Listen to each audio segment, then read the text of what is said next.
I love horror movies. The idea of like trying to figure out what you would do in that situation is so entertaining to me. What Silent Hill does a lot of whenever you're playing it is it's the slow burn. Silent Hill is making you face your own problems in your life. It's this Pyramid Head settling down. Yeah, right. If you were to reverse that sound from the actual Marble Hornets original videos that made the President of Slenderman, it would play the "Give Me $20." No song. kidding me. Yeah, that's where it came from. You just answered a decade-long mystery for me. And I stopped trying to scare her. I was like, you're good. It's okay. I'm sorry. And it was 20 minutes later, and her parents had to come and get her from the ride. Oh my.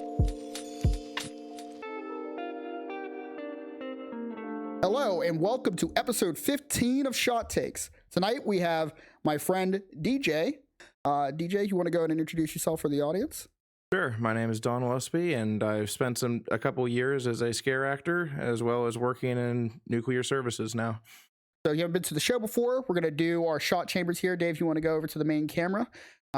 We have these roulette shot chambers. So there's going to be 6 shots in here, 3 of which are Fireball, 2 of which are E&J, and the last shot is Tito's? Tito's, yes. And I don't like Tito's. So that's going to be our bad shot of the night. You're welcome. That's the goose egg shot. You're welcome. But yeah, these things spin, and we'll just pick a random thing based on the topic. So Okay. Let's go with the first topic, Dave. Sure. So queuing up our first question of the night. What are some of the best haunted houses that you know of? That I know of. Well, You want to go I'll ahead take and our shot first. Yeah. And just pick the one closest to you, and we'll go ahead and do that. okay. And try not to look, because I don't want to spoil whether or not it's the bad shot. It's unlikely to be the bad shot first, but you never know. Right. No. Nostrovia. Cheers. I could smell it beforehand. That was definitely Fireball. Yeah. Did you get Fireball? See, I like Fireball. Now I Ain't get nothing E&J. but cinnamon. I'm used to E&J. Alrighty. Go ahead. A reminder, what are the best haunted houses that you know of?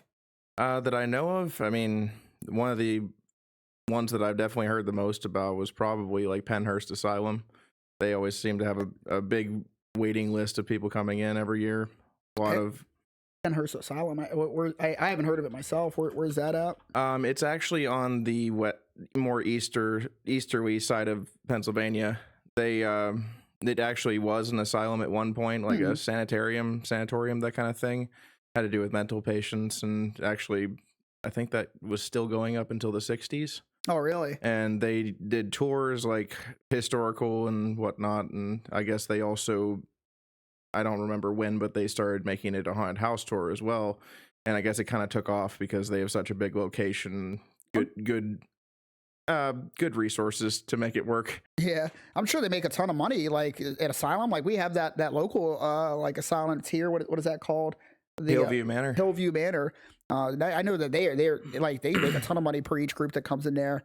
Whether or not ghosts are real, we'll get to that later. But the whole aspect of like the asylum, people love, going out and feeling real spooky on Halloween. I wonder how much they make outside of Halloween season now, like their tours and stuff like that. You know anything about that? Or That's a good question. I know that there was one that I went to, which was actually the West Virginia State Penitentiary that I went to on a day tour because it was mostly for historical purposes.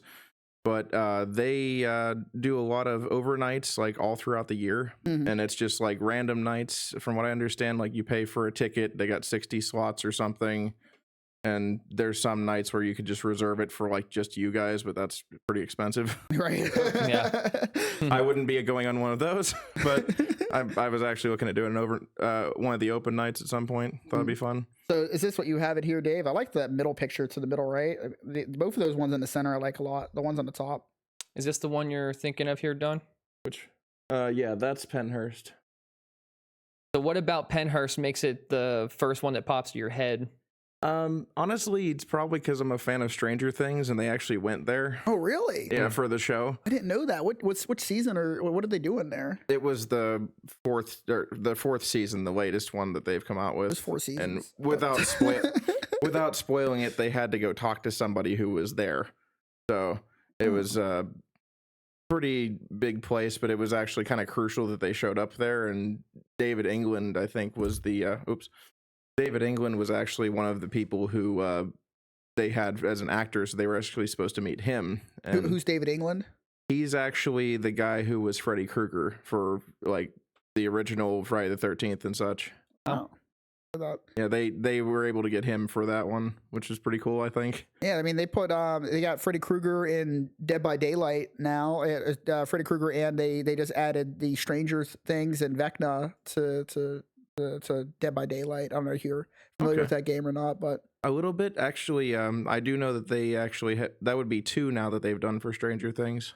They had one before that was for I think it was like the original like first 3 seasons or something, but they had like one of the Demogorgons as the monster for that. It's a pretty basic monster, but I mean, it's one of the more iconic ones. Yeah, pretty much. Yeah, I just saw that new Alien movie. What is the Alien? Not Prometheus. I think Prometheus was the last one. No, there was a more recent one, and they have like a giant, like tall humanoid guy. I think he's like he's actually like 7 foot like 2 or some gigantic number. He's like the tallest human in existence right now, and he played a role in that movie. He was like the big humanoid alien hybrid, and he was pretty creepy. Like him, like his like back all's like spiny, got like pores on the back of his back, and they had really good costume design. I don't know if we have any pictures of that we can pull up. That I'm pulling up right now. Okay. Should be Alien Romulus. Romulus, that was it. Yeah. I actually didn't see that one yet. I saw some of the last one, but I haven't gotten a chance to go out to see it in the theater yet. So once we pull up the picture here, yep, work. Type in like tall human monster. Type in like tall human. You know, being tall, yeah. You know, being tall is like one of the greatest indicators of wealth in our society. Being tall is linked to your wealth and status in society. Apparently. Well, that's not fair. I'm 6'3". Well, you gotta. I need to be taller. You must be like at the cutoff. It's gotta be 6'3.5". Yeah. For our guests who don't know, Don is very intimidating when he's wearing his whole costume. It's I'm sure you would have seen it for the thumbnail. Yeah, he's got his helmet over there and stuff. I don't know if you're able to find this humanoid. No, I'm not finding the monster. So it's all right. I'll link something on there to show what the monster looks like. I mean, as creepy as that is, that's not what it is. Okay. No, that's I think it's just a normal one. It's much creepier, honestly. But you mentioned for our audience, you said that you worked at a haunted house. You did haunted house acting, I guess you would call it. Can you tell us a bit about that? Right. I actually worked at 2 different places over the years. Cheeseman's Fright Farm, and then the other one was Fearscapes. It was out in Elwood City. What are the differences between the two? Well, certainly size. Cheeseman's was a much bigger place, and it's probably one of the more well-known around here, actually, just because of it being, I think they've been doing their thing for maybe 30 years now. Yep. And they were the first ones I went to. I actually learned how to do makeup and stuff through them and their makeup artists.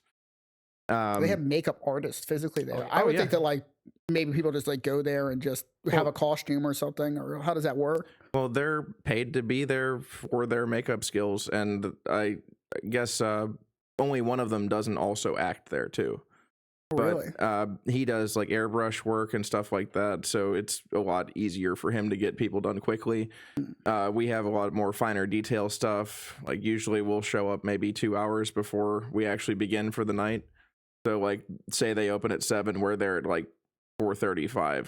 Holy crap. And by then I usually already had my stuff on because we got it done at the house first. Do you have any insight into like how much a place like that makes during like the Halloween season? Oh, probably a killing. I can only imagine. As much as I was there, I never actually knew how much the ticket price was. I think it was like $15-$20 a person or something. Sounds about right. You're strolling there for free. Well, I lived it. So like, do you ever like go through it and just like, oh, hey, how's it going? Yeah, at the end. I mean, but as much as they do that, like we'll get, they bring in people to the location, which is actually away from the main building. So they'll take them there on a tractor with a cart on the back where they'll have people sitting. And they usually have 15, maybe 20 people in each cart. And we got, we call them wagons. But usually it was like maybe like, I don't know. We would continue to have people on good nights for the entire way through, like maybe 30 seconds to 2 minutes between the wagons. 30 seconds to 2 minutes. Wow. And it takes them going through the whole thing. I think it took them like maybe 15 minutes or so to get through the entire thing walking. And then they get picked up and brought back over. Wow. So when you say wagons, you're referring to like a haunted hayride type setup? Yeah, partially, because the show actually begins as soon as they leave the station, so to speak.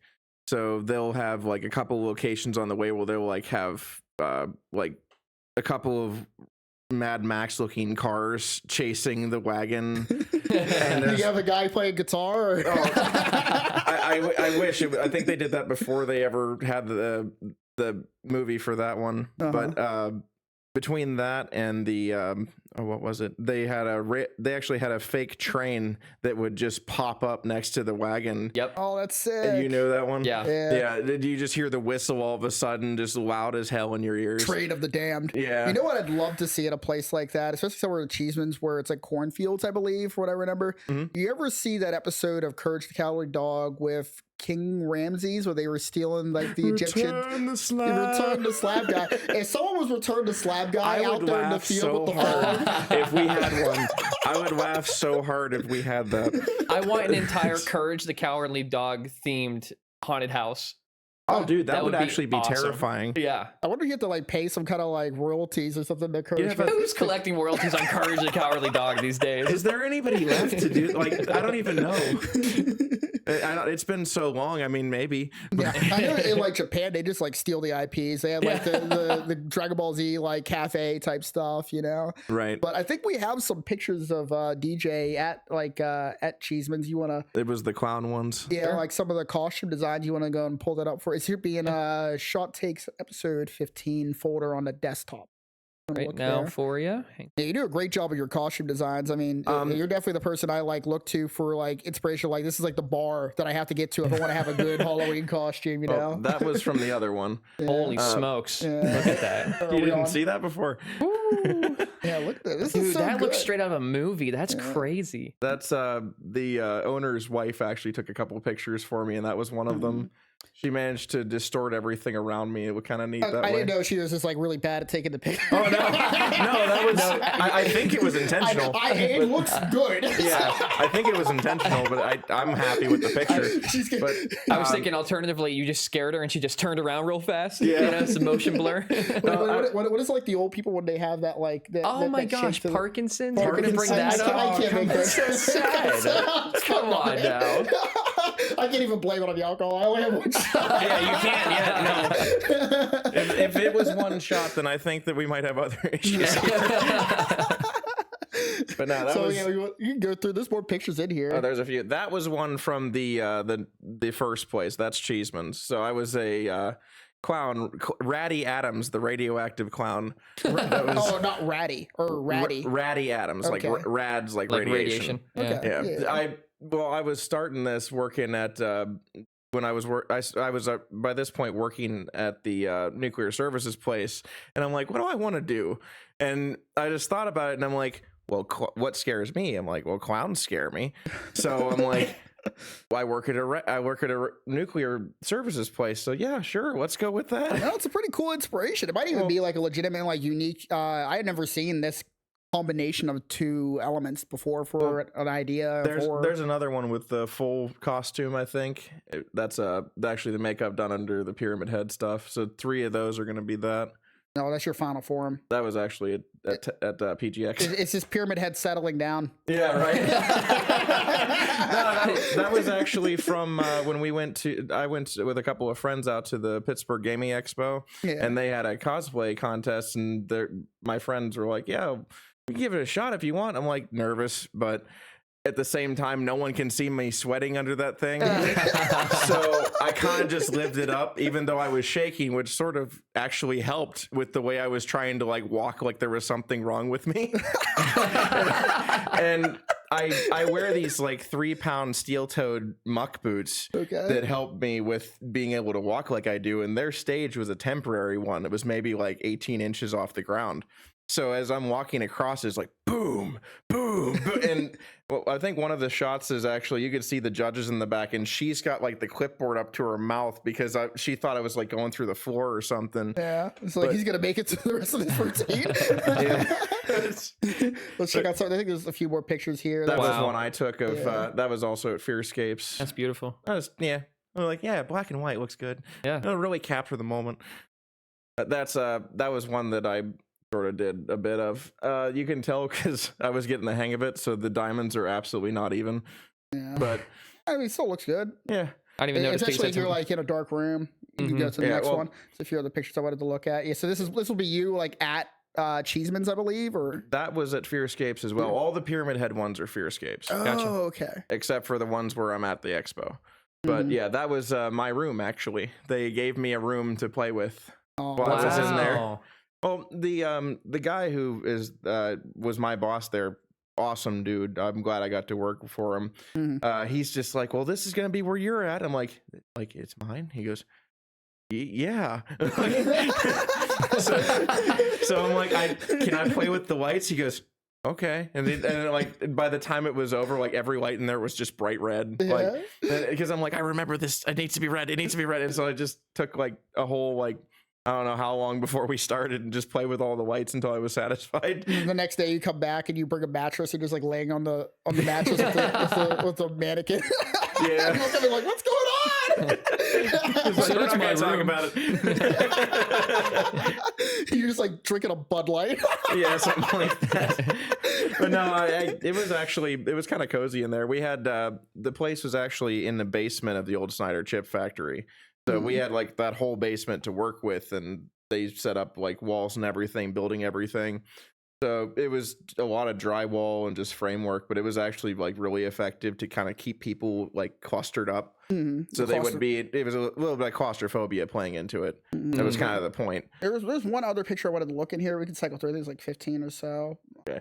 That was Sorry. Yeah. that was one of the off nights. I broke my sword on more than one occasion, the great knife, because I would be it was pretty sturdy when I started, and I just like hitting it off the walls, and I was dragging it because I had it set up so I actually can make sparks come off of it as I would drag it on the ground. What? Well, on the tip of it, I don't want to pick it up and throw all that off, but my friend and me that he helped me a lot with designing it and everything, but I bought one of these things called devil tails, and it's actually meant for skateboards. So you bolt it to the underside, and if you do like an ollie or whatever, it'll make sparks on the ground. That's brilliant. Awesome. So I That's took so it. good. So I took that. I borrowed his heat gun and used it with a pair of pliers and popped the flints out of there because they're like the biggest flints you've ever seen. And then we used a little auger and drilled holes into it, and then super glued that stuff in. So we had a couple of them on the very tip of the sword to drag it. The first thing we wanted to do was make sound for it, which was hopefully going to work. But right, because it's not actually metal. yeah, because you want to hear because it's 4 layers of PVC board, but which is plastic and spray paint, so it's not going to sound like metal. But we were trying to come up with the metal sound first, so what we actually did was cut up some old beer cans and just try to attach it. To try to attach it to the tip, so when I drag it, it would sound like scraping metal. Well, that fell off like immediately. So then I'm like, I want sparks. So we did this idea, and then using that ended up it worked super well. And I'll have to find the clip of it, but my friend recorded me dragging it across the ground. You could see the sparks coming off of it as it went. But working in this place, all the floor was concrete. Yeah, if you find that clip, make sure you send that to me afterwards. I'll have to do that. Yeah. But yeah, working in this place, all the floor was concrete. So everywhere I went, I could just do that, which was great. Except for the few wooden bridges that were everywhere, which I also took full advantage of. Being able to stomp on things is fun. Yeah. But your iron or whatever boots. Yeah. Like I want to get to the one picture where you're at the convention. Cycle through this for me, Dave. Not this one. Yeah, here he is. Go one more, I think, or go keep going. That one. That's the one I was. Yeah. because you can see her face in the background. That's Sarah Spector. She's That's a what I'm talking about. It's the fact that you're like leaned over because the ceiling's like right there. Oh yeah, no, hit the ceiling is just. It was funny. actually like it looked like that, but it was like maybe 2 feet above me. I had no idea because I couldn't see above me at all. From this angle, it looks like you're ducking down because you can't fit. Yeah, it kind of does. But it kind of does. But yeah, no, that's the one I was talking about. She was like covering her face because she thought I don't know if she was scared or if she thought I was going to go through the floor or both. But it was, you never know. pretty funny. I mean, they probably didn't expect it. Yeah, but she actually they had 6 awards at that place, and I didn't get first, second, or third. But she picked me out of for the judge's choice, which actually let me. I actually have a ticket to come this year now, but she's like, "Don't let the pink dress fool you. I know what you are." I'm like, oh, okay, thanks. That's like, can I take the picture with you? Because thank you so much. And she's like, yes, okay. But yeah, no, I'm just happy I got to do something. And my friends are like, you're officially a cosplayer now. I'm like, so it was fun. But yeah. All right, well, let's go and move on to our next topic. Okay. So, topic number 2. Do you believe in the paranormal? If so, why? And if not, also why? Actually, I kind of do. I had a couple of things that happened when I was growing up, somehow in Boy Scouts the whole time, but just a lot of stories growing up and everything. I really wasn't expecting much, but whenever I was a kid, I was maybe 14, 13, something like that. We went. Oh, hold on. We got to take our drinks. Like, yeah. I was waiting for a good stopping point. Yeah, I didn't want to interrupt bad. you too, but when I took my drink, I'm like, yeah, Okay. I forgot to not look. I don't even know what it was actually. I didn't see it. I'm just trying to get it without spilling anything. That was also Fireball. Yeah, that was Fireball for me. Oh, that's cinnamon. All right, so go ahead. Okay, so went on a Boy Scouts trip for like a 3-day weekend or something. And when we were out there, we were staying on this campground out there because when do Boy Scouts stay indoors? And we were out there, and as we're setting up, the one dude who was like the groundskeeper or something is like, listen, if you're putting your tent stakes in and it stops on something, just leave him alone and move it aside. I'm like, him? And then we found out later that was actually the site of a mass burial from the Battle of Gettysburg. So, Oh my so like, goodness. you guys are just letting this happen? Like, I'm a kid, and that doesn't make sense to me. But Yeah, you had your own omen guy for this story. you don't want to go down that road. You don't want to go that road. But no, and No one that ever was comes like- out back from that road. but we didn't really notice. Like, I forgot about it, and we're going through our weekend doing stuff, and like the first night, nothing happened to me. I was fine. We woke up. And my scoutmaster, who is absolutely not superstitious, he was like prior military. Right. And he had like the kind of thing where he's got his own tent, his own cot, all of his stuff is neatly packed underneath. Like you'd see dress, you know, like you'd see in the military. And he woke up and he was immediately mad at us because he thought we did something to his stuff in the night. So apparently all of his gear that was underneath his cot was now across the tent, perfectly stacked away from his cot. That's one neat ghost. I'm like, wow, that was polite. Like, Is that ghost does house cleanings? I know, right? I don't Can you hire then him. come to my house for a little bit? You know what I mean? You don't even have to see him come and go. And then we thought it was funny because I thought one of us did it, and then nobody would fess up even when he wasn't there. And we're like, who did that? It wasn't me. It wasn't you. It wasn't. Who was it? But then that night, like, we had walked off at night because we were like getting ready to bed down and stuff. And one of the kids and me, we both had to use the latrine.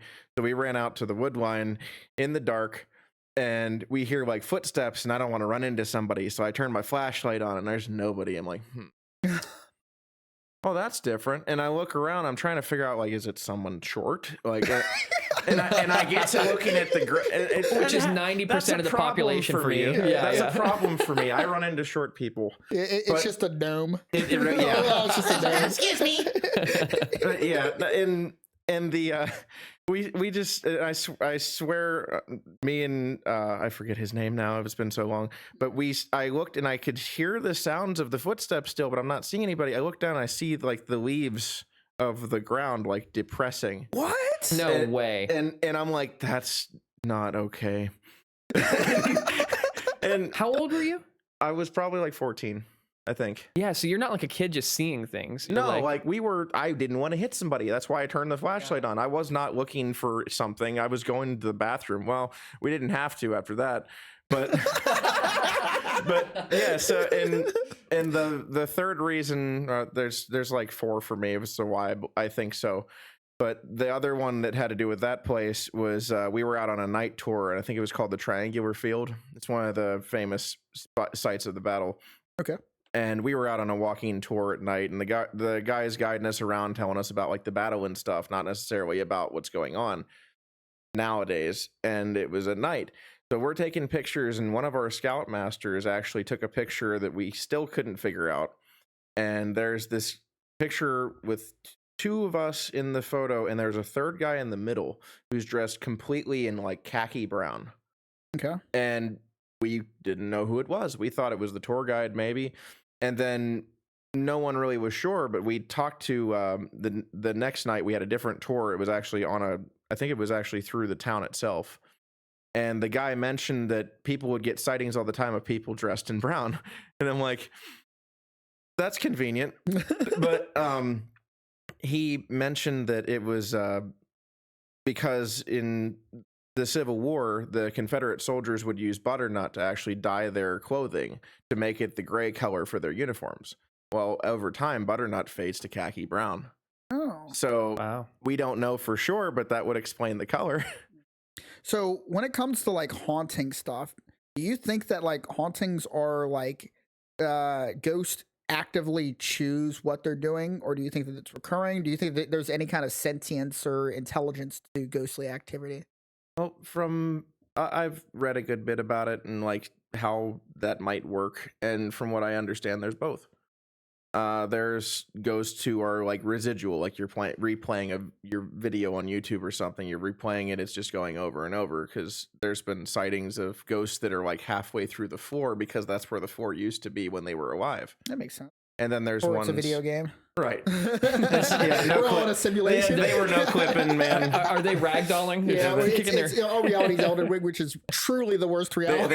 They were no clipping. But, yeah, they found the command console. But and the other one was supposedly intelligent ones that like still interact with what's there now. Like I didn't think a ghost from the 1600s could play with a television, right? So I think that if anything, there's both, because it would make sense because of there being stories from either side. Mm-hmm. Especially because, like, I'm pretty sure the stuff that we saw could have been both. Like, why would there be a marching dude in the woods at night when we were just trying to go out to the bathroom? Like, why would he know? But Do you think that they're aware?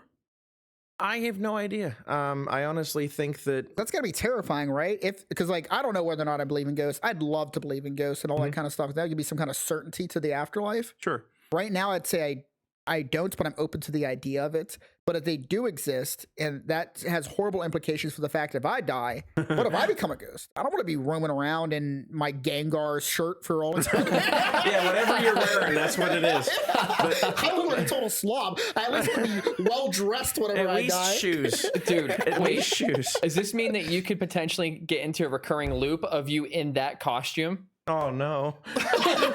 You know what? I'll just keep working. They'll never know. Increase your odds, right? They'll This is never know. Rolling a dice of It's what like, costume. hey, listen, it might. You thought it was scary before. Wait till I walk through a wall with that stuff on. But no, like what there was actually one example where things maybe change, Okay. because my grandfather, he passed away when I was probably I think it was about 10 years ago. Okay. And since then, like I've actually stayed at my grandmother's house when I got back from the military and things like that. And when I was staying there, a couple of friends of mine were there. Now, he always had a thing about my grandmother's knickknacks and her collection of all manner of things.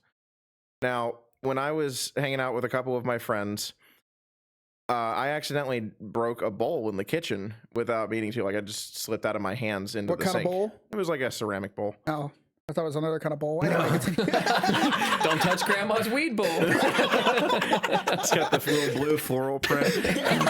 It's a special occasion. It just matches. It matches the tea service. That's why you have it. You got to match the tea service. But, yeah, and I broke it, and she's like yelling at me and stuff. Now, whenever my grandfather was alive, if we broke one of her knickknacks, he'd flip you a quarter. Because she'd be mad, he wouldn't, because he would love to have seen it all go away. He didn't like it at all. He's like, it's just junk. But and sure enough, like she's upset because I broke the bowl. I'm like, I'm sorry, I'm cleaning it up and everything. I come back to the couch where I was sitting. There's a quarter sitting on my chair. I'm like, Come on. no, I'm totally serious. I don't know if it fell out of my pocket, but there was a quarter sitting there, like right where I was Your sitting. grandfather sent it to the tooth fairy. Yeah, right. That's the knick-knack fairy. Every broken knick-knack gets a quarter. So we know you gotta start somewhere. we know we gotta do this weekend. That's how it's gonna work. But yeah, I think I had some other questions. That's a great story, man. Thanks for sharing that. That was really good. I really appreciated that. you're welcome. I think Next sub question would be about modern culture. Yeah. So, how much does modern culture affect our understanding of ghosts, if they do exist? Do you think that like people who believed in ghosts, like in the early 1500s, is that changed to what we see now with like ghost hunters and like movies being made about ghosts and how everything is just very synchronous whenever things happen? So it's like, I think that it's getting harder and harder to believe that it actually exists unless it happens to you. Because with the way we've got technology and everything now, you can easily fake that stuff. Yeah. Like that's, like I said, I wanted to go to West Virginia Penitentiary at some point for an overnight. I have one of those printer cameras that you can use to get the photos as you go, basically. And I was actually going to bring it with me for that reason, because you can't fake those pictures. So if I see something, then you know it's like for sure inside that, and not like it's digital. You can't modify it, right? right. Quick side tangent. You ever play or see the game Fatal Frame? I think it is. I have beaten the first two and third one, actually, I think. Dude, that game is so good. I've only seen like the first like 2 hours of the game. It's it a was lot of such fun. a unique concept for a game. You want to explain a bit? I don't. Have you ever seen this game before, Dave? I've seen it before, but if Don's played it, then I'm pretty sure you'll do a better job than me. I played it later in life, and when I was younger, I didn't finish it, but I beat it later in life. I've actually found out that it was one of the first games to incorporate random encounters when it comes to games like that. Oh, really? So, like, anywhere in the place, in the mansion, what have you, you can encounter a ghost at any time, anywhere. It doesn't matter. And the longer you're there, the more likely it is, the longer you're in the room. You want to explain like the base premise of Fatal Frame, I guess, to people who might not know? Sure. It's basically the first one is based off of a supposedly true story from Japan. Oh, I didn't know there's based on a true story. Yes, it's the Hiroshima mansion. And basically the idea was, with this game story at least, is that there was a professor and some college students who were going out to this place to do some research. Like, I don't know if it was meant to be occult related or if it was supposed to be historical, but they went missing. And really? And one of the students had a sister who went to go see what happened to her brother, because it was 2 weeks by now and she's had no contact with him. So she's figuring like maybe he's dead, but if he's dead, I want to at least know. So she goes there by herself, which is, you know, the best thing you can do in a horror situation. and Ghosts when people show up by themselves to find their lost loved ones. Hey, she's better off than some of the characters in these games. She had a flashlight to begin with. But yeah, she goes there, she finds out there's ghosts. She picks up this camera, which turns out to be like belonging to the family of this place, called the camera obscura. And it was actually meant to exorcise ghosts by taking a picture of their face. And if you got a closer photo, it did more damage to the ghost, which is the fatal frame they talked about. That aids so well to the concept of horror too, because letting it get close to you is terrifying. Yeah. It's easy to take a picture when they're just down the hall. You got a sniper scope on your camera. Oh yeah, it's not quite the same effect, yeah, because you have to wait, and the more you wait, like the more the anxiety builds and everything. I'm gonna build a camera obscura out of like the 360 Go cameras now, and oh man, and just walk around just and rapid exercise fire places. Yeah, grenade. They can't escape it. It's just everywhere. You're one of those like the 360 whatever, the VR cameras. Yes. Just throw that shit at them.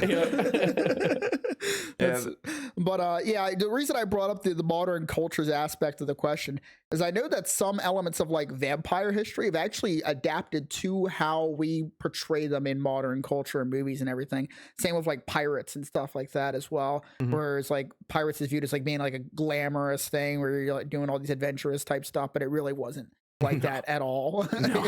It was disease ridden. That's the one thing they got right with the pirates movies is they did have bad teeth, which was kind of what exactly it should have been. Yeah, but I mean, like the idealized version of it, I think being a pirate is pretty dope. But I think back in those days, the only thing I would want to be is maybe like a privateer. privateer could be fun. That way you get paid for what you do. Yeah, you're actually employed. And you don't work by commission, you work by salary. It's a little bit better. Yeah, it's like you didn't raid this ship, that's okay. Here's your allowance. But yeah, no, I think it's made a lot of changes, honestly, because like now you've seen like the Curse of the Black Pearl and things like that, where you see these ghosts that are just not other people except for that kind of thing. But I think that they've adapted a lot of things in different ways. Like we've romanticized a lot of stuff, and that includes pirates and vampires. Like the way that they do vampires now is absolutely nothing like they did when Bram Stoker wrote his book, which was just a conglomeration of like all the folklore he knew about. Yeah, I went on a vampire and a ghost tour while I was in New Orleans, because I like went by one of the stands. And that's what I saw there. So we all gathered at like 8 p.m. and walked the streets, and the tour guides would like tell us stories, and they had to do like a bunch of research beforehand. And based off the research that they did, apparently when it comes to killing vampires, a lot of the methods that they use in modern media are not actually how you traditionally would kill a vampire.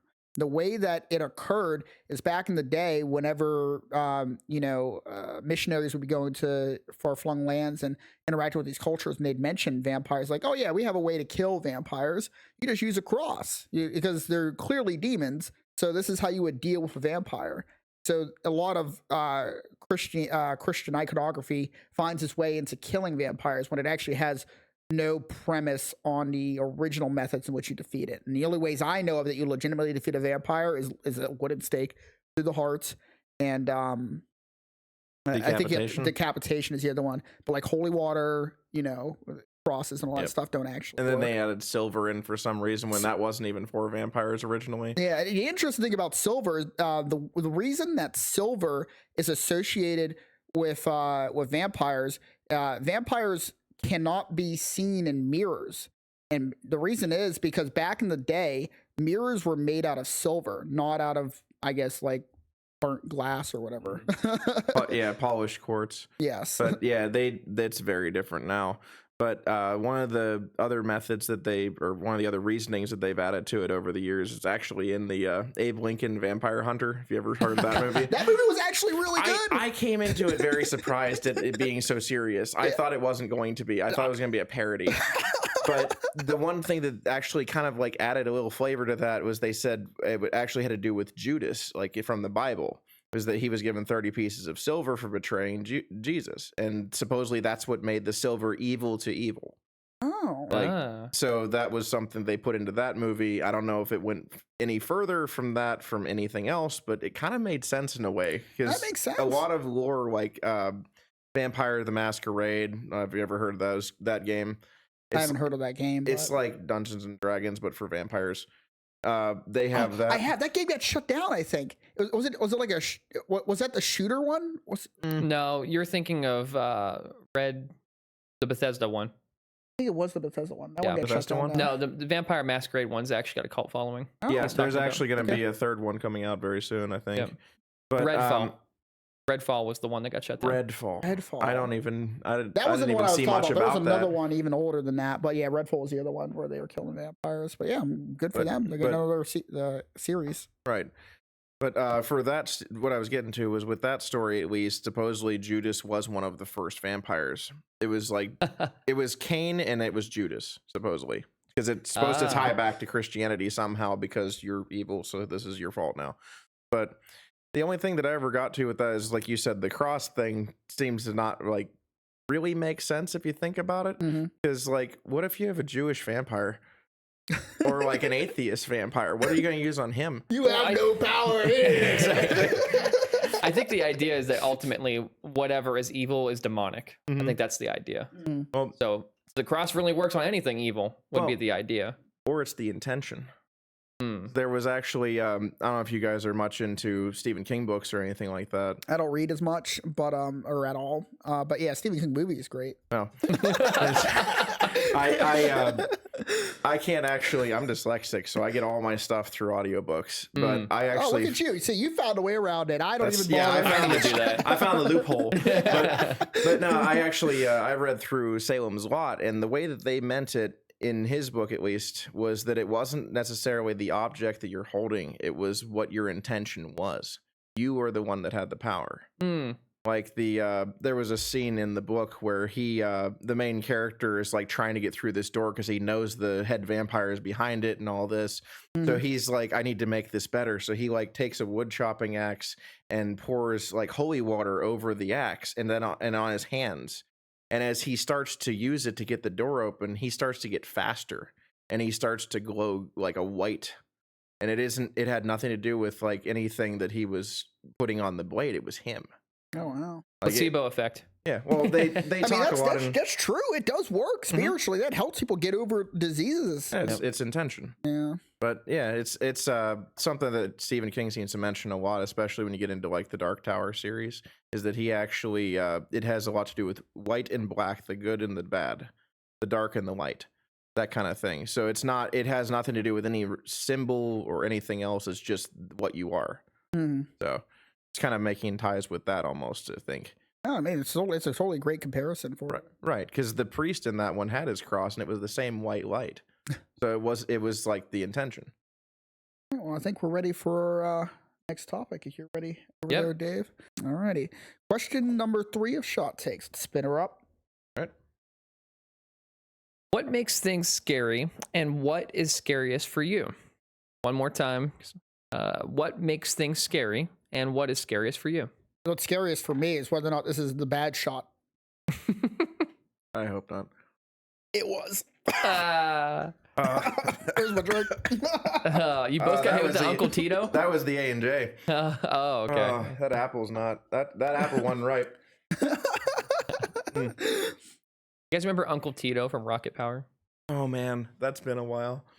That I reminds you can't of Uncle remember. Tito? I just remember the guy with the stink eye. He goes, Oh yeah, is he like he's like their neighbor, wasn't he? Like or something. I haven't seen Rocket Power since I was a kid. yeah, same here. But yeah. I remember the intro theme song. Yeah. I just remember the woogity woogity woogity. Why don't we do that anymore? I don't know. Bring back woogity woogity woogity. We need secret handshakes again. That's Yeah? what we need. Everybody Agreed. needs that again because it's cooler. You feel a bond. But But it okay. needs to be really in people's faces so they know that you guys are dope. Yeah, right? Yeah, we're better than you. But to answer your question, you said what makes things scary and what's scary to me? Yes. All right. Well, I mean, what makes things scary is kind of an individual thing. Okay. Like, it has a lot to do with like things that were scary for you in your childhood, something that gave you some sort of maybe trauma in some way. Like one thing for me was spiders, because when I was a kid, I was like doing something in the backyard, like I was probably 6 or something, and I remember digging through the grass, and there was just a big spider that I found in the grass, and I ran all the way back to my room, like from where whatever it was that stuck with me.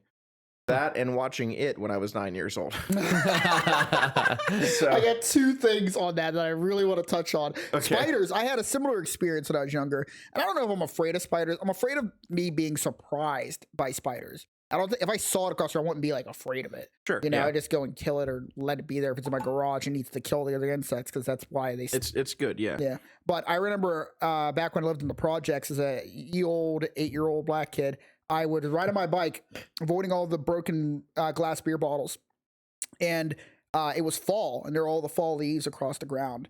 and the wind started to pick up. But the leaves weren't moving. I thought they were moving. It was actually like literally 1,000 daddy long legs were just on the whole pavement and everything like that. And my pant leg got caught in like the gears of the bike, and I couldn't like move. I'm like trying to get away. They're all running around. So the wind's blowing, and I'm like, isn't that convenient? Yeah. No, they got me. They got me. And I was like, oh.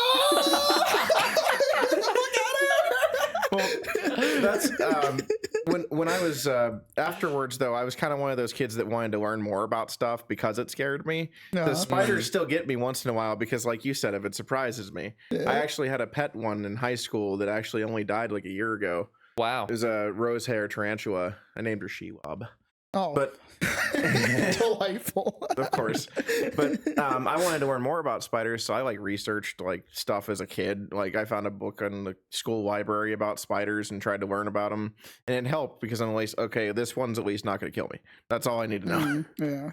But the clowns one kind of stuck with me still for a long time, and that was actually what kind of inspired me to do the clown for my first year working for Cheeseman's. Look at you conquering your childhood fears and traumas. Next, you got to be a giant spider. And then you'll truly come full circle. That might be a little hard to do. Just add a couple appendages. It won't be that hard.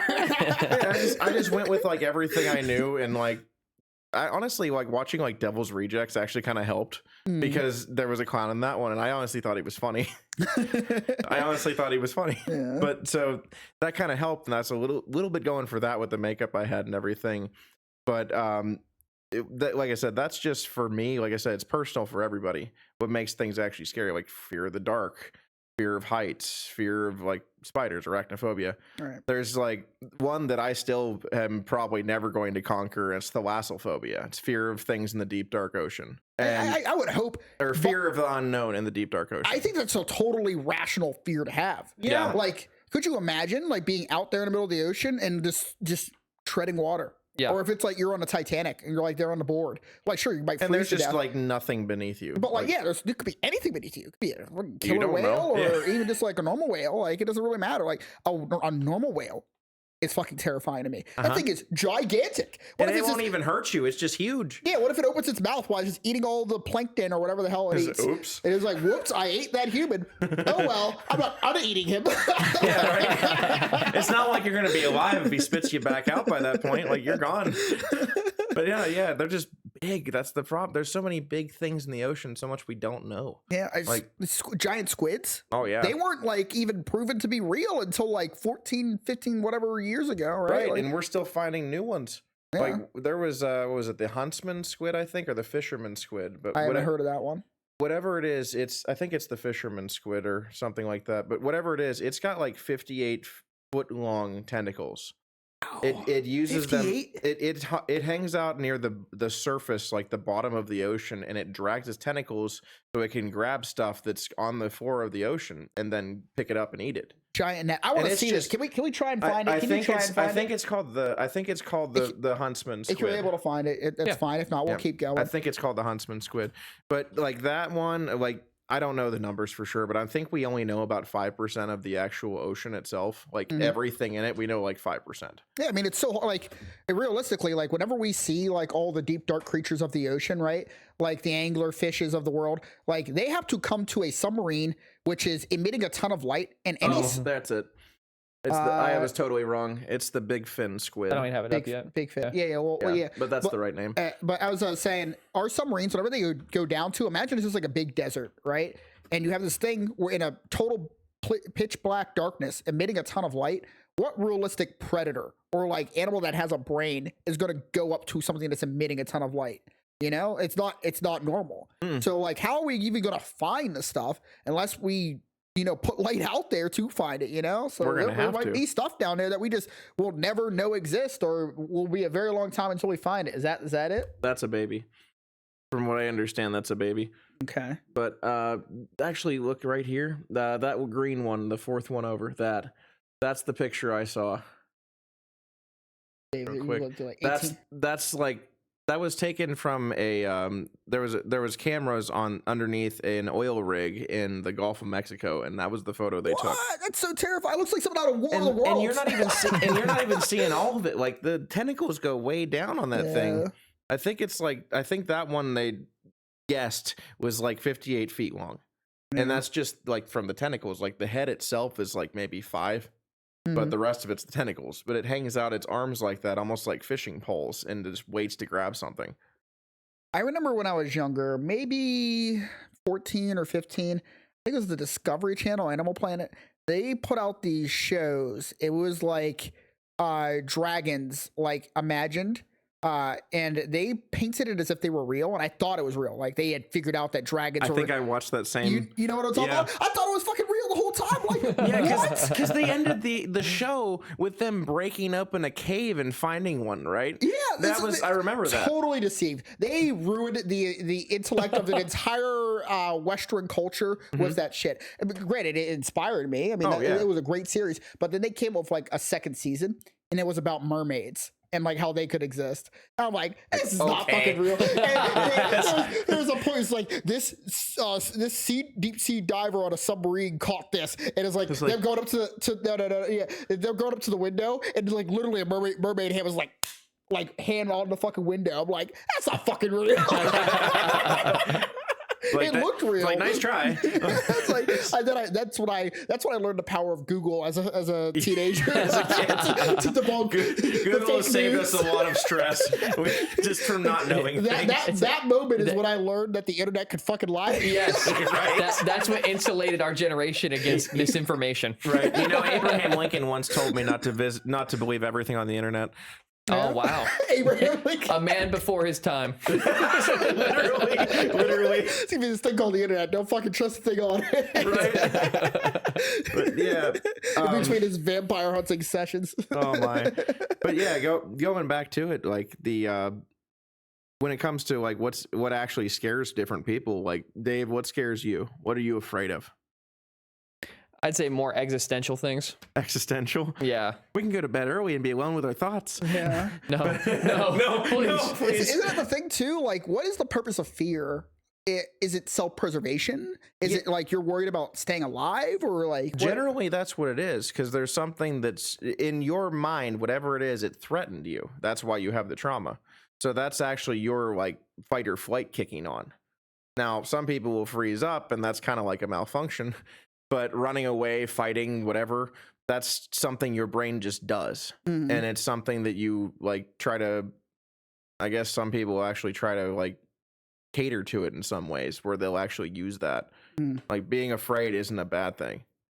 No, absolutely. I mean, it's a part of our survival. You know, there's humans that are made or that exist, you know, because of genetic defects or whatever you want to call it. I mean, like it's how evolution works, right? Like they're just like random variations in genome in order to produce humans that eventually just don't have a nervous system. Right. And I don't know if you're aware. I know you took a peek at some of the stuff beforehand, but are you aware of what the one thing that those people were afraid of? Do you know? No. Yeah, so Vsauce did a video on it. They were trying, he was trying, or their producing team was trying to debunk what the actual scariest thing is for a human, like statistically, mathematically, whatever else. Okay. And the only thing that people born without a nervous system to feel pain were afraid of is suffocation. That's the only sensation that they can feel that makes them afraid. I guess that would make sense because you're not going to feel anything else. So why would you worry about it? That's like, what was it? There was a little boy who was born without pain receptors or something. And like his parents had to constantly watch him because he like stuck his hands in an oven or something once. And there's all this other stuff happened to him because he didn't know. He had no idea he got hurt. Yeah. Like most humans would probably view that as like a superpower, right? Like to not ever feel pain. Yeah, until you're like missing a pinky because you forgot to do something. Like, whoops. Yep. It's like that's what probably happened to the guy at fucking Chili's or whatever. That like, cut that's his why you don't hold down the stuff with vegetables. the blender. Yeah. I didn't have a lid. I thought it'd be fine. But, yeah. No, but yeah, I can see how that would make sense. It's interesting to think of what we actually have to worry about as opposed to what anyone else might. And granted, that's what's most fearsome to a person who does not feel pain. But I think that fear extends beyond pain. right? With Dave saying the existential stuff.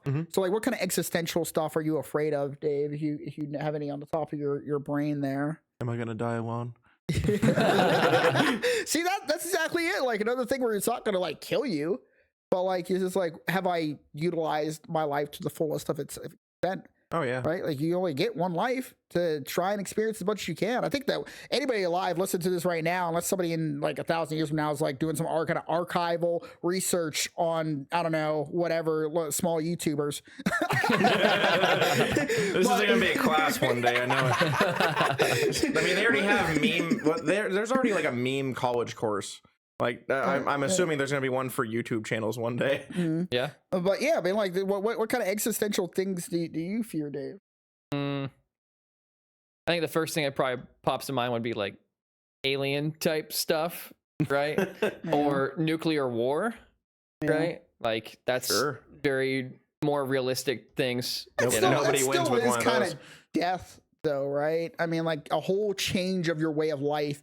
The way of viewing it, like, is it going to affect how I'm currently going through the era of my life? But yeah, sorry, I forgot to come back to the other point where I was saying you're living today. I think that you are at the best era of humanity possible, because if you were born 100 years from now, could you imagine the kind of ads you would get on whatever video streaming platform exists fucking 100 years from now?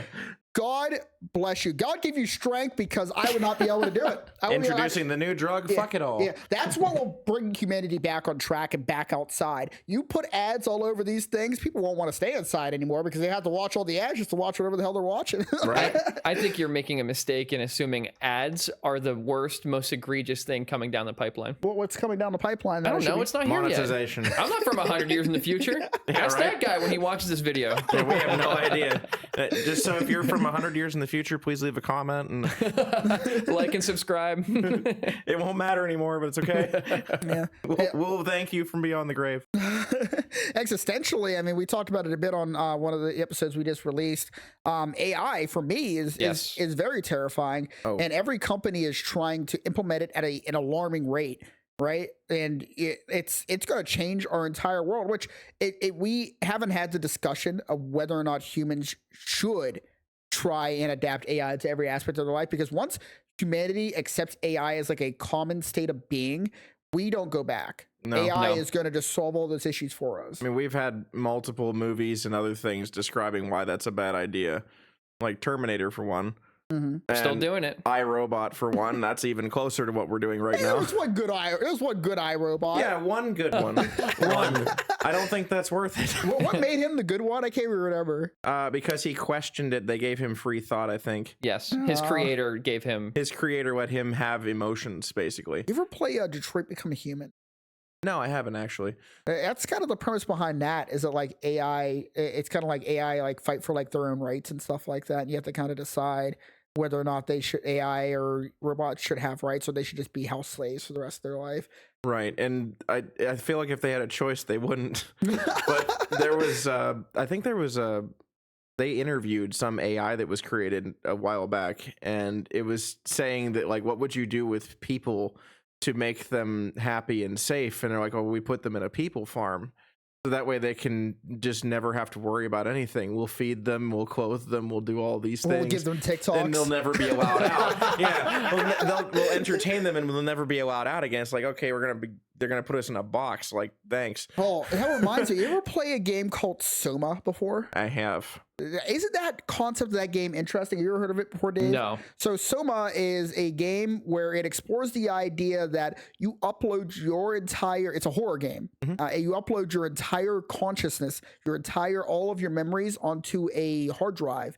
And effectively, it is how you would teleport in the future, is that you just upload your new brain to the new you. And whether or not that new you is actually you is a 50-50 coin flip of whether or not your memories continue to go on to that new you, or you just stopped existing right then and there. And that's what the whole concept of Soma is about, is what does it mean to be human, right? Right. I mean, we can't even define that. That's why we have whole studies devoted to it. But if you upload all your memories, right, and all your memories are driving all your future decisions, does that not mean that that is effectively you? I mean, that's one way to think about it. There was actually I was reading this book. You guys ever hear of John Dies at the End? No. Okay. Well, it's like an extra dimensional, like science fiction type of book. And it was a movie actually too, but there's a book series to it. And at one point, the main character is like, he's being drilled by a psychologist because of the stuff that's been happening. So they like think he's just crazy. And the psychologist is like, well, okay, I'll start. Maybe it'll tell me what you're afraid of. I'm afraid of the teleporters in Star Trek. Sorry. Says, I'm afraid of the teleporters in Star Trek. And he's like, well, why? He says, well, think about it. They departicleize you into all the little atoms that make up you. They beam you over to the planet or wherever you're going, and then reparticleize you as yourself again. Well, if you think about it, you just been atomized. And then the new place you're going to, they basically sent a blueprint. And the new place you're going to it's you made up of everything that was around that area at the time. So you're dead. But they never think about that in the show because they do it all the time. Yeah. So these people are just like all these people who've once been people, and now they're just like sort of the same person. But they died a long time ago, and the first time it's not really them. It's just like a reparticleized version of them. Right, and that's which kind is of like the same idea. And that's kind of one of the main themes of Soma as well, is that like kind of the purpose of the game is to just upload humanity onto a server onto the moon, where they're in heaven. It's a virtual heaven. They're indistinguishable from real life. And at that point, what does it matter? Right? Or what does a virtual heaven matter from like a fake heaven or whatever else? Right. Until an asteroid or something takes you out, you'll never know the difference. Yeah, exactly. And when it happens, it's just over. Yeah. It's a really scary thought of like, what does it mean? Yeah. Like when they, I remember playing that and they switched you over to a better suit because you had higher pressure to deal with or something. Yeah. And you heard yourself in the other room like, hey, I don't think it worked. I'm still here. Hey, and then it just killed you. Yeah. And you're like, oh. Yeah, so to get to that part of what's going on in Soma. Soma is a game where humanity nukes the whole world and they survive by existing under the water. It was a disease, wasn't it? Maybe disease. I thought it was nukes, so I can't remember. It was both. They exist under the water, and basically all the humans are dying or dead. And all that's left is just robots with like their consciousness uploaded to the robot. Right. And they're trying to preserve humanity through an artificial means. Right. Super interesting horror game. I would definitely check it out if you haven't seen it. I agree. A little bit. Oh, sorry. Speak up. It's a super interesting horror game. I would check it out if you haven't seen it before. I agree. It's a short play, but it's worth the time. Yeah. Right. Well, I think we're ready for our next question, and this time we're going to actually break it with the question. Can I do a me thing real quick and just ask a question? Follow up on this? Yeah, sure. Go ahead. So just on the last topic, I think the definition might be like a stream of consciousness. Like I feel like even whenever I'm asleep, it's not the same as whenever, like before I was born. Do you follow me? Like when I'm sleeping, there's always something happening, like a river flowing. Exactly. It's just always going. Yeah, like I'm always a moment away from being awake. Right. So like I feel like the moment that stream of consciousness gets broken, that's whenever like you might be able to put all the brain parts back together, and kind of be the same person, but it's not actually you. It's not that stream of consciousness. And so my reason why I brought it up, I was curious about you guys. When you sleep, do you feel like you're still like you? Like, do you still feel present? Because like my dreams are very vivid. Like I don't ever feel like my brain takes a break, like ever. But like, well, let's start with you, DJ, and I'll get to me. Unless you want me to go first. I think a lot of mine when it comes to me sleeping, is just a whole lot of stuff that I experience, but then I don't remember any of it. Yeah, so for me, it's just I'm sure it's there. I'm just like the next morning. Yeah. But the next day, I don't know what it's like between because I don't remember it. Yeah, I mean, DJ might know this because he was in the military too. There is a difference between sleeping when you're just working normal, like your normal job and going and eating and playing video games, whatever else. And then there's sleeping after you've like gone and just like the whole day you've done nothing but like run around and work and you climb fucking up hills with machine guns and stuff. Right. And you fall asleep and you just literally wake back up. So you go to sleep and you literally wake back up. You rebooted. Like there's nothing that you did besides sleep and recover. Yeah, that is a completely different kind of sleep. I normally have the kind of sleep that you're talking about where you feel like you're there. Like at any moment I can just wake up and like react to whatever. It's like you still had energy to spend, so you're doing it through dreams and stuff. Yeah. But there is definitely a point where if you're just so exhausted, your brain just does not even let you do any kind of like thinking whatsoever whenever you're sleeping. And that's, I mean, like, I don't even know if I feel rested whenever I wake. I just like, all right, let's go. Let's do the next day. It's like, I'm awake now. Let's do it. Interesting. I guess in that scenario, it would be similar, right? Like if you got teleported, like it's just there and then somewhere else next. That certainly feels like a fucking teleport. It seems like way. it would be the same kind of like concept. At least you wouldn't really think it differently. Yeah. Mm-hmm. I will always be a grandpa about that. I don't care how advanced we get as a species. I don't care if they put a gun to my head and say you're using a teleporter. Might as well pull the trigger because I'm dead the moment I get in that Isn't thing. it interesting? Please just use warp speed. I don't want to. Yeah. So like, if you look at like with like work today, you cannot get a job unless you have a car. You can't. You can't. So I can certainly see, like, it's been like 200 years since we started using like electricity and all of our stuff.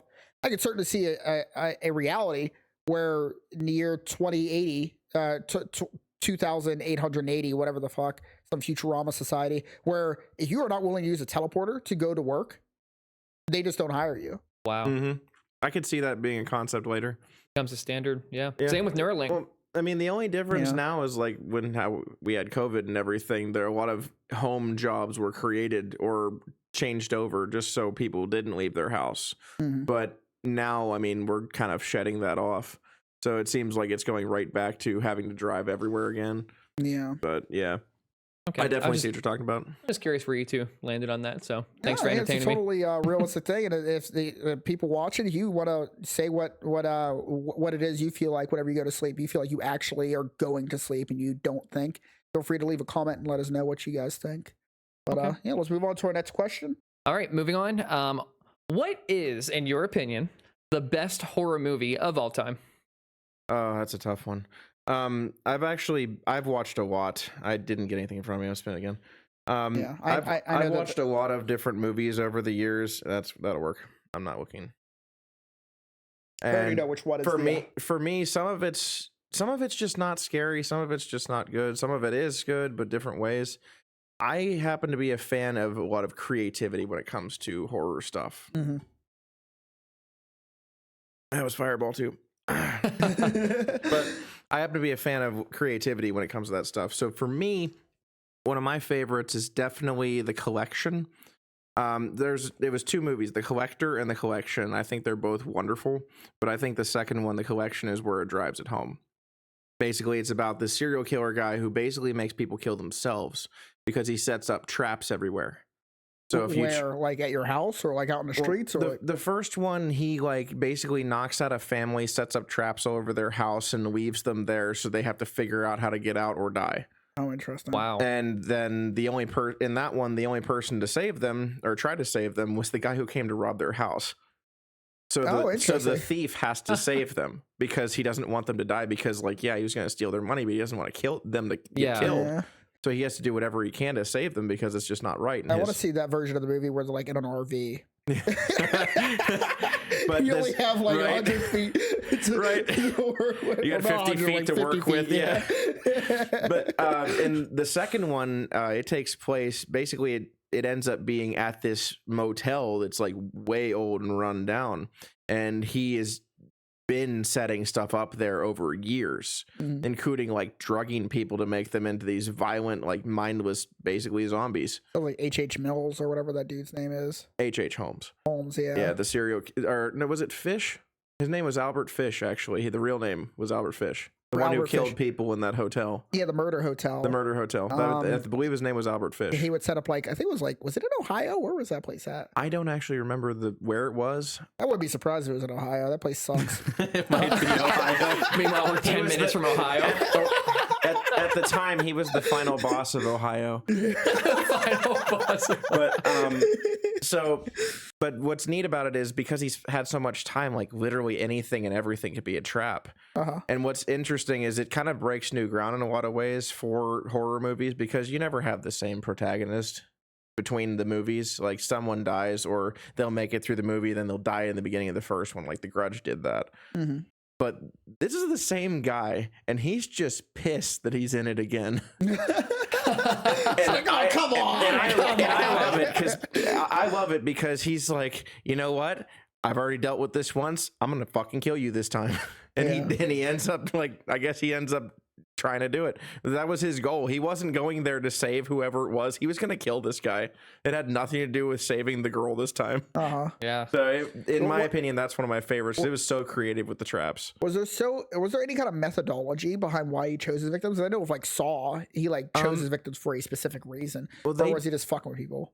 They did explain that in that movie. They said it was because they were special in some way. Like the one girl was like, I guess she had like a pretty face, so he made her look like a doll. He gave her makeup and dresses and stuff, and just kept her like a pet. And then like another person he took away because she was special because she was deaf, so she had like hearing aids, just some sort of difference or deficiency, and he kept people because of the deficiencies. I see. Or whatever made them different. So that was why he kept different people. He collected them because they were unique. I see. So that sounds like a pretty good movie. I haven't seen that one before. I believe it's on like Prime, I think is where I watch it. I actually own it on there. Now, is it like scary or is it just a concept? Sorry, you wanted to say something, Dave? I was gonna ask what your choice was for best horror movie. Yeah, I mean, I'll get to mine in a second. In terms of the movie, was it actually scary or was it just like the movie itself was just a really good horror movie? I think that some of the traps could be construed as scary, but I also, because you like literally don't know what it's going to be next. Like you walk into a room that's just got fish hooks hanging from all different heights. Oh, like that's one of them. One of them's like razors in the same manner. One of them's like you try to open a door and it's just a knife blade rather than the door handle, and you grab it because you don't know, because you don't look, and nobody looks at a door handle half the time when they do it. So you just grabbed a knife blade and just cut your hand.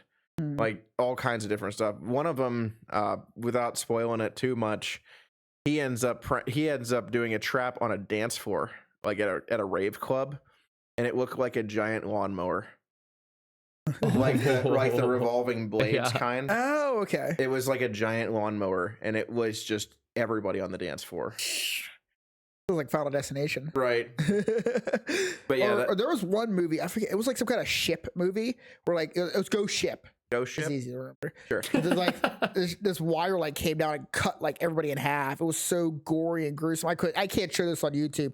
It is a pretty bad scene. But it like they're all like out there dancing in their tuxedos, whatever, and this wire comes down and cuts them all in half, and like everybody on the ship's dead. And the main characters come in, obviously, and everybody's like ghost or whatever. Yeah. But I have a few favorite horror movies. Some I've seen when I was like, maybe 22 or 20. Also, I may have changed my preferences if I go back and rewatch them. I love horror movies. I don't care how bad they are. Oh yeah. There's just something about it. Like the idea of like trying to figure out what you would do in that situation is so entertaining to me.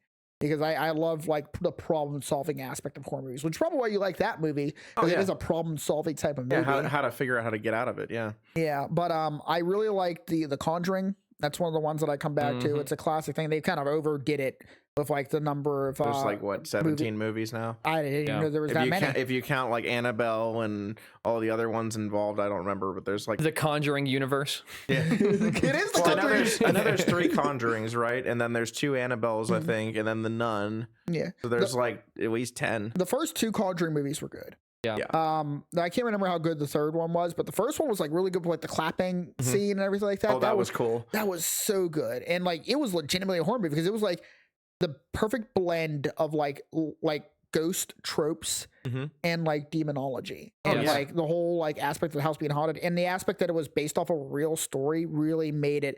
Like, I love it when it's like a real story. Granted, I know that's not what actually happened. I know it's not some ghost hand bitch like clapping and shit. Like, that's not fucking happening. I mean, it may happen. Who knows? I haven't seen it, but that's what I enjoyed. As far as the series goes, The Conjuring and all that, James Wan is one of my favorite directors for that reason, because he's very bold with what he does. Normally, when you do a scene of a ghost or something, they like barely show it, or they kind of show it, or it's dark.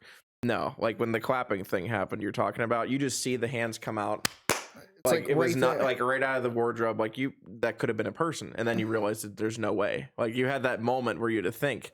That was what made it cool. The really scary thing is like an adult watching that movie is like they bought that house. I know. Yeah, I know. Fucking stuck there. What are you gonna do? As a homeowner, I will not go to my own attic.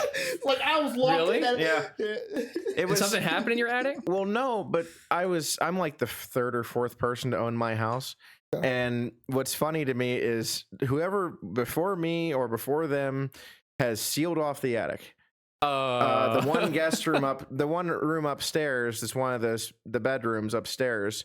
The closet is actually the stairway for the attic, but it's been sealed off with like drywall and stuff. So there's just 3 steps and then ceiling. I was thinking like some kind of like the garage of like the Japanese, like I haven't found any stains, so I don't think it's that. Okay. But no, I don't know for sure, but I've not gone up there and I kind of don't want to. I mean, so, what is this? Was it $1 million? They were just hiding it from people, and the original owner died. whatever's up there, it's old. And there's probably dead animals too from getting stuck up there, for all I know. Wait, so you haven't been up there once? I've never been up there.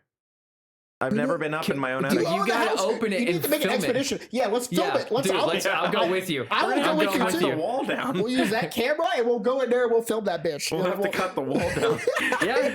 that wall is solid. I'll have to get a sawzall or something and get in there. I'll have to buy an old camera, like one of those ones where you can't really tell what the fuck's going on. It's like all shaky. Yeah, like the Blair Witch Project, you got the black and white that doesn't even have sound anymore. Just like Yeah, and I'm like just shaking it like here this. are my friends. Hey, everybody. Moments before disaster. Yeah, there's 3 of us. Then it looks like there's 5 of us. Like, wait. You just see like the Here we are, all the grunge 4 strip of of her us. hair hanging down on the camera. We can't see it. It's all 4 of us. Wait, hang on.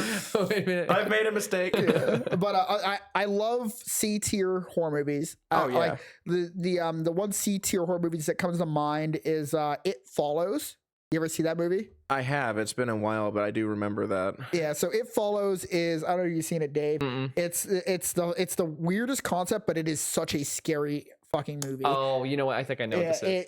It's an STD demon, and basically the whole thing is that you have to sleep with somebody to give that demon to the next person. Yep. Otherwise, the demon comes and kills you. But the demon doesn't like run up and kill you. The demon always just walks towards you, no matter where you are. It never walks stops. towards you, and it can take the visage of anybody around you. And it is so terrifying because it could be anybody at any moment. And even if you pass it on to somebody, you don't know whether or not they survived or whether or not they managed to get it off to somebody You don't know else. if it worked on them. You just know you're still alive. Yeah. Right. So, I mean, like the whole aspect, like, I won't spoil how it ends, but like, you never really know if it's still there. And granted, I think if it still exists, I would expect that that giving it to somebody else was a successful strategy. Otherwise, it wouldn't exist anymore, right? Right. You're just damning the next person. Yeah. That's all it is. So that movie was great. I really like Sinister. Sinister was a great movie. Sinister was cool. The original Alien movie was really good. I'm trying to think what other movies are like really high on my tier list. I actually like the Paranormal Activity movies as well. I thought the first one was pretty decent. It made good headway with that style of movie where they use security cameras and stuff. It was definitely a trailblazer. I actually had to walk out of the theater, and this is back when I had like a track phone. Oh man! And I was like looking up, like, is Paranormal Activity real? Like with like the button, using T9 to figure that shit out. T9. It was like, so I was like, what the fuck? On your like, Nokia 5515. yeah, I think it was like one of the original Razors or something. Oh no! Yeah, but either way, I was like, my mind was blowing. So I was like, this is all fucking. I was like, this is real. Is this real? Because they made it look like it was like a real thing. Right. First Paranormal Activity movie, really good. Second one was like okay. Third one, I don't remember. There was one Paranormal Activity movie where it was following like a Spanish or Hispanic family. And the jump scares in that were so good because the jump scare tropes of like a horror movie is like it's nighttime, by yourself, you're in the room, in your bed, and like the creature's like opening the door. But in the Paranormal Activity, I think it was like 4. It was following this Hispanic movie. There'd be jump scares. They'd just be like in the middle of the day, just like sitting there talking, and out of nowhere there'd be this giant jump scare. It's like, what the fuck?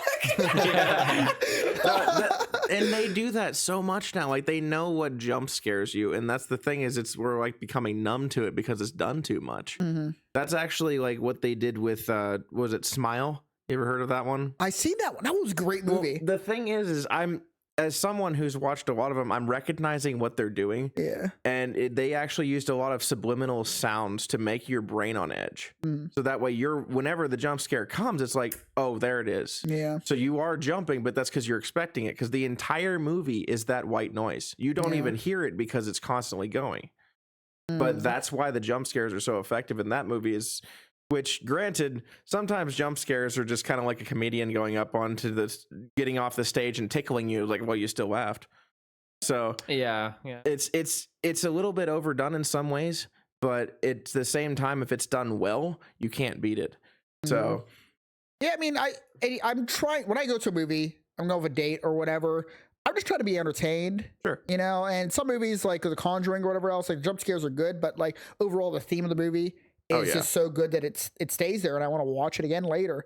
When it comes to Smile, I thought that movie was so well shot, like cinematography for like the first like 10 minutes or so of that movie, like the uncanniness and the uneasiness that they kind of bake into you of like the psychopathy of the person who's possessed or whatever else was really good. And the way unnatural looking face that they all had. Yeah, just the way they shot that scene, it's like so big and so empty in that like interview room. Like you just really just like felt that like tension. You felt uncomfortable because they did. Yeah, it's like something about the way that movie was shot was just so damn good, and I applaud them for that. It's like taking creative decisions in filmmaking that aren't just like traditional. Like this is how you make the film work. You know? Right? Really, they knew what worked and they used it. They got creative. Well. Yeah, they got creative, and I really appreciated that.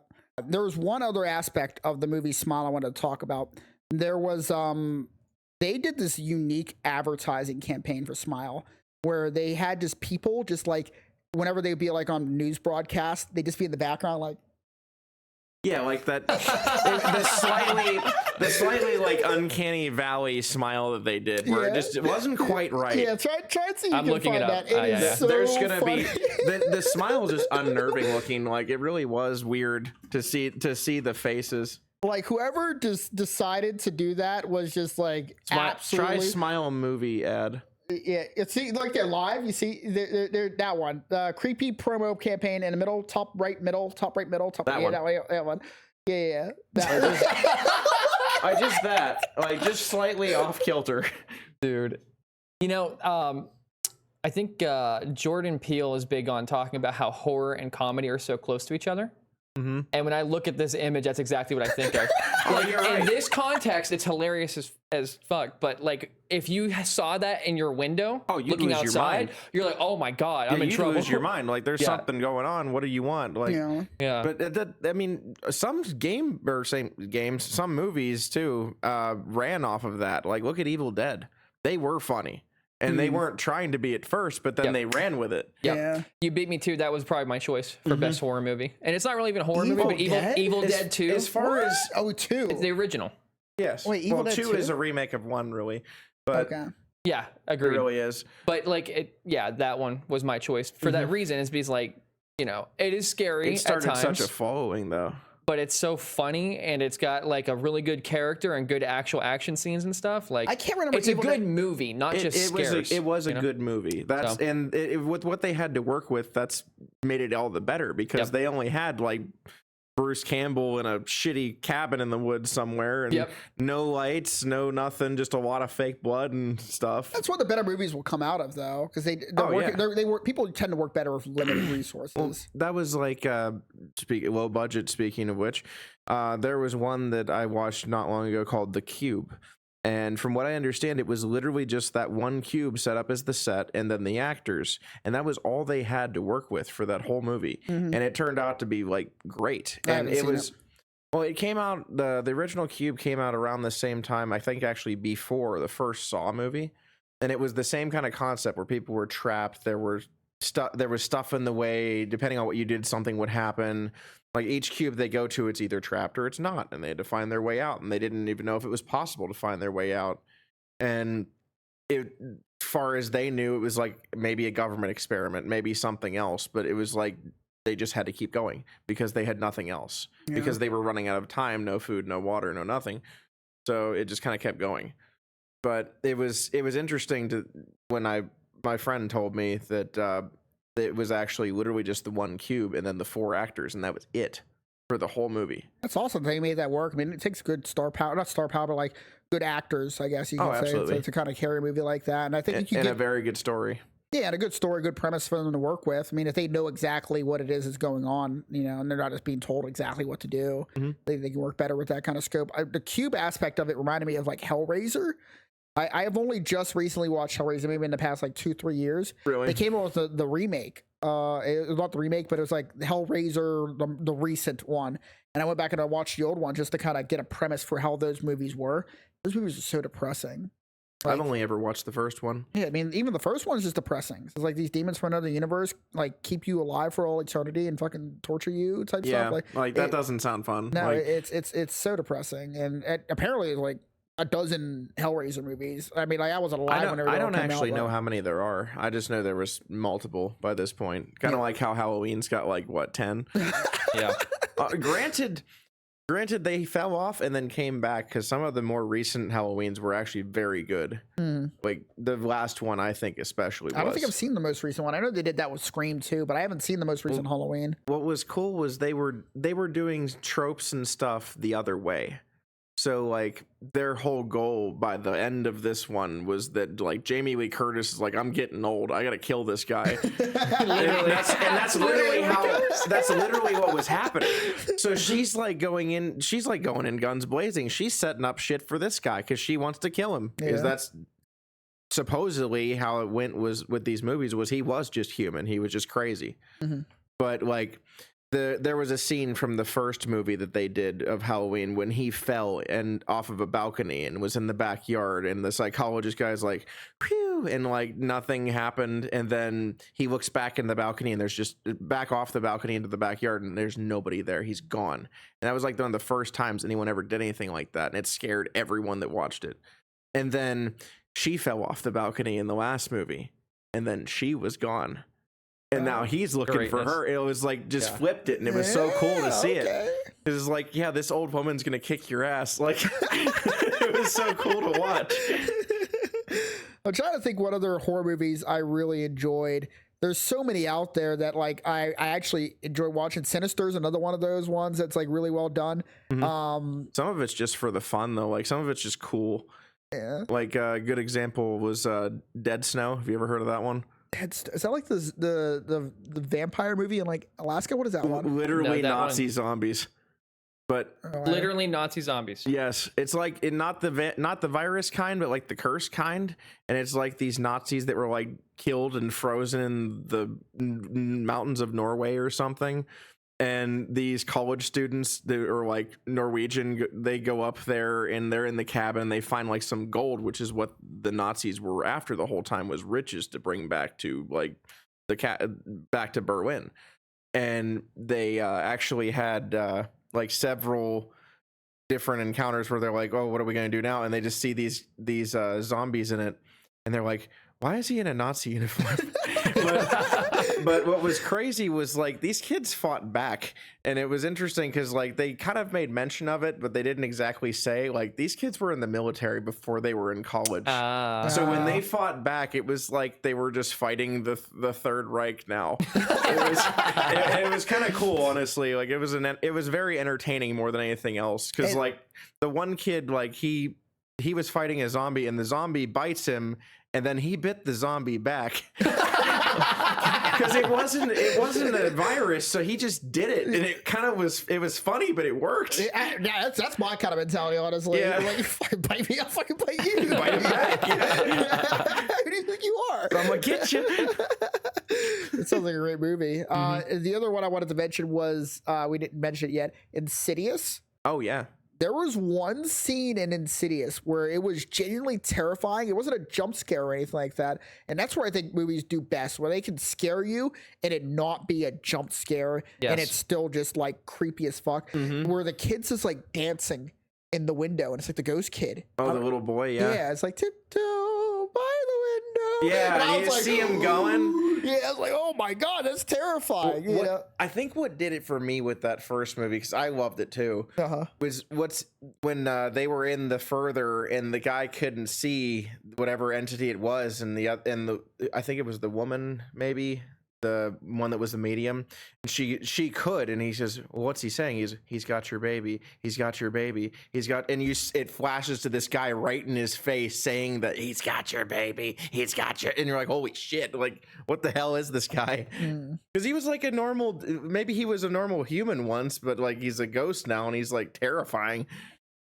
But it's just the way he said it, like that gritty, like a vocal fry voice, just like it did it somehow. Like that's what struck it for me. It was such a shock as soon as it flashed to him, because he wasn't there, and then he was. The last movie I want to talk about, because we're running over here a bit, when it comes to fear of things, just for the sake of fearing things, is The Strangers. You ever see that movie before? The Strangers, no.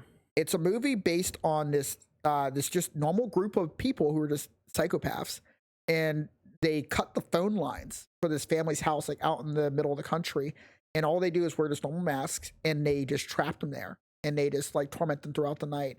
It's such a scary movie because the aspect of just like at any point some maniac could just be out there outside your house stalking you. Yeah, you have no warning, and decide to just kill you. And they go throughout the movie. They cut the phone lines. I think it's before cell phones existed or something like that. Right. And they go in and they just torment them throughout the entire night, and they can't escape the house. They're trapped out there. And that was really scary. It was the point where, like, when I was with my friends, I remember we watched that movie. We were like looking out the blinds. It's like when you look out, when you have the lights on in your house, you can't see. No, not at all.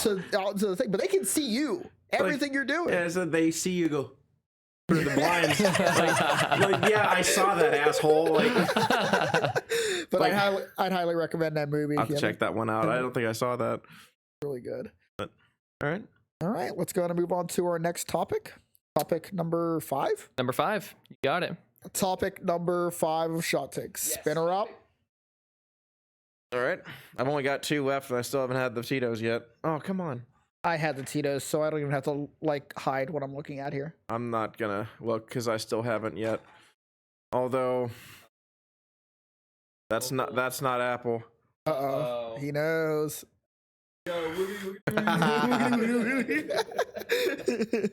Start speaking vodka or speaking vodka. You mean Hawaiian? Speaking Tito? No, Russian. I was gonna say Russian. Speaking Russian. Speaking vodka. Well, I am now. I was gonna say, interestingly enough, the reason why Australians have the accent they do is because of alcohol. Really? They started off as an English accent. Australia was a prison. They sent people from England or wherever their colonies were to Australia as a prison sentence, basically, and then they thrived. So it was just them. It was just those British people, and a lot of alcohol over centuries became the Australian accent. Which is funny because they've translated everything down to 2 syllables or less. I mean, it's more efficient, if I had to say. Like, maybe it's from what I understand, like McDonald's is just Macca's. Like, there's a lot of them like that. I where hate it's just that. 2 syllables. Never mind. It's not an improvement. Yeah, it's everything's 2 syllables. I've talked to a few, and it's interesting to hear the differences because sometimes, like, what the fuck did you say? Right. Moving on to question number 5. Similar to what's the best horror movie, what is the best horror video game of all time? Video game. Well, that one probably has to go to why I made that costume. I'm gonna go with Silent Hill. Yeah, Silent Hill. Why Silent Hill? What makes Silent Hill? What are we looking at for a horror game to be good originally? Like elements of horror, story, like what? Well, when a lot of games that they do for horror rely on like things like jump scares and stuff solely, it's not as bad in my opinion because it's the jump scare that gets you, not the actual threat. Right. What Silent Hill does a lot of whenever you're playing it is it's not that. It's the slow burn. It's something that you're not expecting because you're going through a door and you're like, what's this? And then suddenly he's behind you. Like whatever it is behind you. And you have to run or fight or whatever.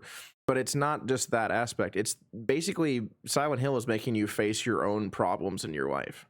Because from I've played pretty much all of them and watched the movies that we don't talk about because they suck. Hold on, pause. I liked the first Silent Hill movie. Did you play them? I did not. That's why. If you played them, you would hate them. You would hate the movies. I realize. Finish your point. We'll talk about the movies. But what it actually is every time a person goes to Silent Hill, it's a personalized hell. That's what it's supposed to be. You are dealing with the problems that you've dealt with in your life, some sort of memory that bothers you. It's making you face them from the bare level of what you are. So, like, for example, the reason why I have this it's from Silent Hill 2. James is This being your helmet. yes. Yeah. Pyramid Head is a representation of James's psyche, where it has to do with his guilt, his self-punishment, his sexual frustrations, everything that he had to deal with because of his wife dying from a disease that he could not control, something he couldn't help with whatsoever. So it's all of it's everything in his head just attacking him. And all of the creatures in the game, for each game, has to do with that character. So they are very unique for every game. Like the first 3 or 4 especially are actually like completely tailored to each person in the games. Oh, I see. I didn't know that because like whenever I only have the movies and like limited gaming experience from like Easter eggs or whatever else to define Silent Hill for me, and everybody could see Pyramid Head, right? So like, does Pyramid Head exist for other characters in that universe? I don't know. I haven't played the game. Well, from what I know, the one that really started it was 2. And then it's kind of like how you have different characters that just sort of stay. They are now part of that town. I see. But they kind of tried to drive on that, where the first 4 were done by the same group, Team Silent. And actually, they're about to have a new one. It's going to be Silent Hill 2 on October 8th. Looking forward to it. Oh, But, wow. I didn't know that was coming out. yeah, they're back. They're going to redo them. At least that one. But at least for that, he stayed in, and they kind of drove it through other games that were made by other groups as if he was just an icon rather than James's part of him, basically. So that's the same as like what was it, Silent Hill Origins, where they had the main character was a trucker. That was his job. He was a truck driver. Yep. Now, one of the creatures you fight looks like some sort of like beast, like it's a dog or a deer or something, but it's mutilated. The front of it's crushed. As a truck driver, he's probably hit some animals in his time. I see. Some kind of like guilt kind of left over there. Mm-hmm. Well, like what if he didn't feel guilt about that animal? Do you think that would still show up for him? Maybe it did, and maybe it didn't. I'm guessing he did because it was there. If it wasn't there, then maybe he didn't. But Well, you didn't see any mosquitoes flying around, so he didn't feel guilty about killing mosquitoes. probably didn't notice. But no, that's like that's actually a difference too with like the nurses. How there's always nurses in Silent Hill, different versions of them, because like the ones in 2 were particularly like attractive looking, and that was mostly to the fact. Same thing for James with his frustrations because of his wife being bedridden and everything else. Like, dude's gotta think of that kind of stuff, right? Whereas like the third one, they look like a normal nurse, except that they're like sort of decrepit, mutilated, like they're old, sickly. They don't look the same. And then like 1 is something similar to that. So it's like I said, everything's tailored, and it's a little bit different every time. But that was probably why I think that those are my favorites, especially 2, because it has a lot to do with like loss and acceptance. And I think that it's a very strong story, because not a lot of horror games really have a good story. And the the voice actors that were involved in that actually were crying for some of the lines that they said. Aww. Like there was one of the parts of 2 when they finished it, like basically the end credits, what have you, the ending of the games. If you got certain endings, it was the voice actress for Mary, the dead wife, reading the entire letter this time instead of just the first part. And by the end of her reading the letter, she was crying because it was just so sad and so beautiful at the same time, of her just basically accepting that she's going to die, and she just wants James to be happy now because he made him happy in spite of all the problems that she had, in spite of her being so sad and frustrated for dying. And that sort of like drove it home, because it was just such a beautiful story. What an ending. Right? That's awesome. I'm glad that they can get like into their role and like really like resonate with their character that they're portraying in the series, and understand why it is that their role is important in the series. Right. And when it comes to like them representing, aspects of their life that haunt them or torment them, feel free, if you want to answer this question, you can. But what do you think that your demons would look like in this kind of universe? I honestly don't know. I can only assume that they would be some sort of brutish jock-looking type of people. Jock. Well, granted, I was always a nerd, even when I Okay. was in the military. Yeah. So for me, a lot of the guys I just didn't get along with because I just wasn't the gym goer type, as it Yeah. were. So I didn't get along with a lot of them, and there's that. And then there's like I had problems growing up with like family stuff, so I imagine one of them would have to do with that, and just generally, I don't know, probably a spider would be in there. Spider jock. It'd just be a beefy looking drow, like from D&D. Yeah. It'd be a beefy looking drow elf with just the spider underneath, Of like Baldur's but Gate. just built like a juicer. And the spider's got like Bro, spot me. the spider's got like a thought for every arm. Yeah. Oh no. He's so impressive and popular. I don't know. I as far as what mine would look like, I think that they'd probably have something to do with the ocean. I'm sure, just Yeah. because of the thalassophobia thing. That's how it's It's like sinking. some weird fish monster shit walking on the street. Yeah, you're like climbing up like one of those staircases that goes around like a tower type thing, and the water's like rising. Yeah. There's some kind of That creature could be there. something, I mean, yeah. you have to wade your way through a chest high water or something like that. That'd be really scary. Really scary aspect of Amnesia. You ever played that game? Oh, I have. My goodness, I didn't like. I seen like way back in the day, Mm-hmm. the olden days when PewDiePie was at the height of his game. PewDiePie. I have a PewDiePie compilation saved on my playlist somewhere. I'm It's just a like, few years old. yeah, I Few. probably should remove It's like it. 10 years. But it is a relic, so I do keep it on Oh, there. yeah. But like that was terrifying, right? Like Amnesia, like the Oh, yeah. aspect of like you walking through the water, and every time you're in the water, like that thing could get you. You don't even Hey, you see the it. splashing It's as you went. invisible, Yeah. right? Yeah. Right? Like that. They were very good at making a good like oral like a sensory like deprivation type of thing, and then you just have that to focus on. They were good at that. Yeah, They like made a very cool environment to make you scared in. even when you're just like stationary, right? You're like shaking Uh-huh. cockroaches and stuff like that. Because a lot of it is just in your head. And the longer going you're insane. doing it, the worse it gets. Yeah, like anytime you're in the darkness, like because that's how a human would react. Like you're in the darkness, crawling your way through this like underground dungeon of a pit. Right. Yeah, with these kind of monsters, like you would get terrified just being in a dark room by yourself, right? Right, because Yeah. we as humans are not nocturnal.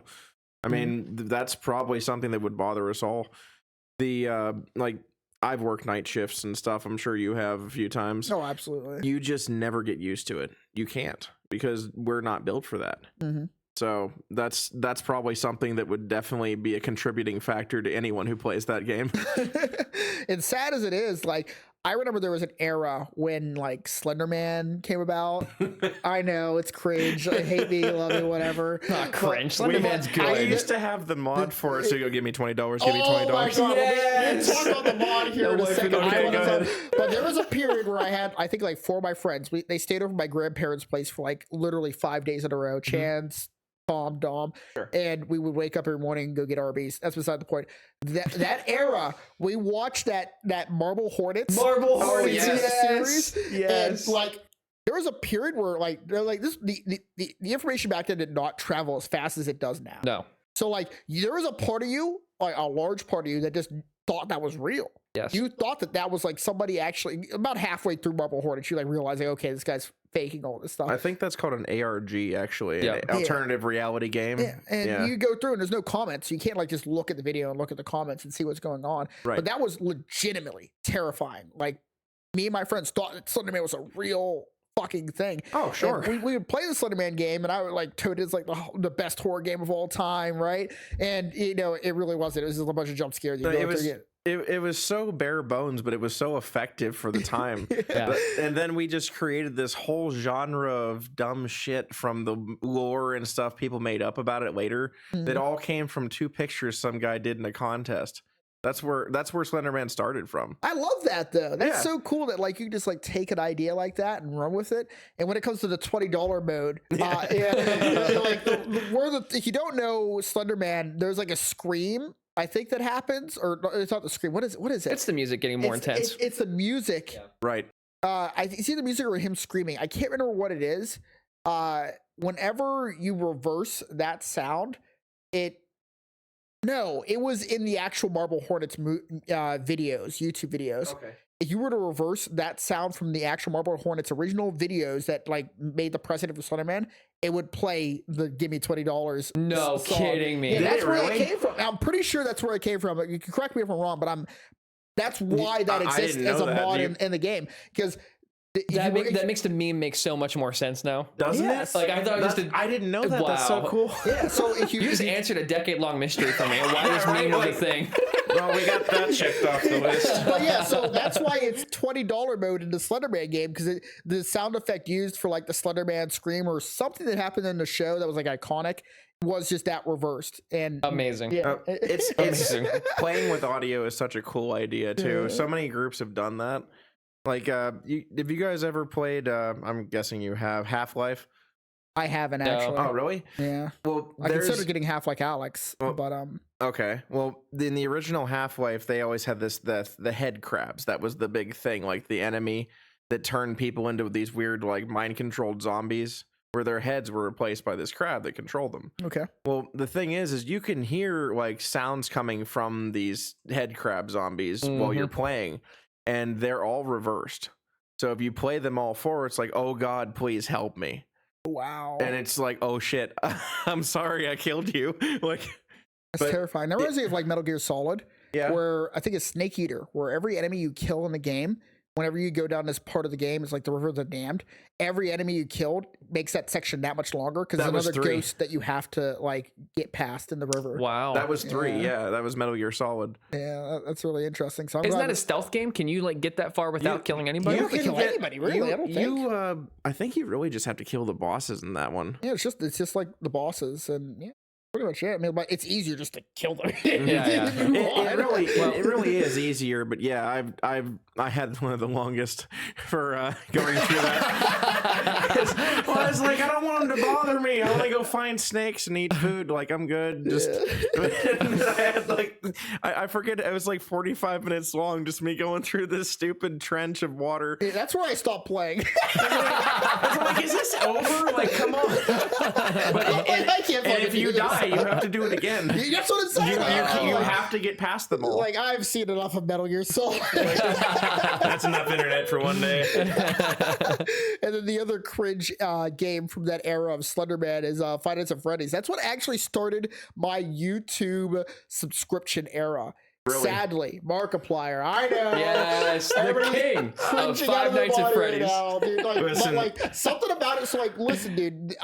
There was a time where I lived in this like shitty ass fucking house up on a hill in the middle of the country. Like whenever it snowed, you couldn't even get up to the house. You had to like just literally park down at the bottom of the hill and just walk up there because you couldn't get up there. Right. We put up my old like tube TV onto a box, and we had my TV speakers were so bad for horror games, we had to plug in like the PC speakers Yeah. into the TV to amplify the sound. And we thought it was so good. yeah, we thought it was the fucking bomb. We're like, oh, we hooked the PC computers to this bitch? Hell yeah. we were like that too. We had the 36-inch TV playing GoldenEye, like that no one could see because your screen's like that. But Where screen looking began. yeah. So we would play. We were playing Five Nights at Freddy's. We couldn't figure out how to play the game. We looked up like Five Nights at Freddy's like on YouTube, and that popped up Markiplier, and there his videos were, and like, oh, okay, this is how you play the game.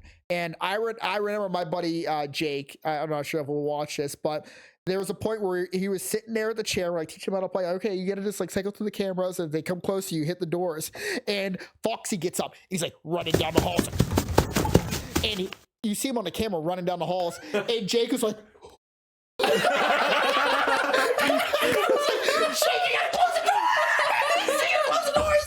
So I know this might be circling back a bit, but I have a good game story like that. So we were talking about not Silent Hill, Jesus, Fatal Frame near the beginning of this. We were talking about that. Uh-huh. So the reason why I played them through was because me and my buddy were both going to deploy, and we decided we wanted to beat them all before we left. Uh-huh. So we were trying to actually get through the first one. And basically, it was me and him and then our girlfriends, and we were just drinking a lot of Full Throttles and Monsters and whatever else we bought just to try to stay up through the night and play this shit. Well, sleep deprivation's a bad idea when you're playing horror games. Yeah, no shit. But what happened was actually had nothing to do with that except for my decisions. So we're in Fatal Frame, you have that there's a filament on your screen for your camera that'll tell you if there's a ghost nearby.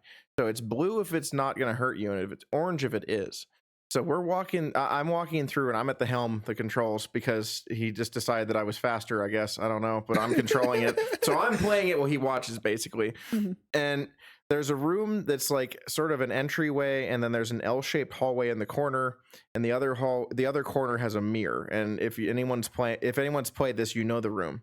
But I was rounding the corner, and thanks to the random encounters, I'm rounding the corner of that L-shaped hallway, and I see my film and go blue, orange, blue, nothing, like just that fast, just blue, orange, blue, nothing, and then it's just gone again. Oh, that's terrifying. And I'm like, I don't know what that was. And so I just tried to ignore it. I thought he was sleeping by this point because it's 4 a.m. Yeah. So I thought he was sleeping by this point, and he just goes, "Nah, man, you gotta see what it was." I'm like, "Oh." So, aren't you asleep? He's like, "God damn it, go back to bed."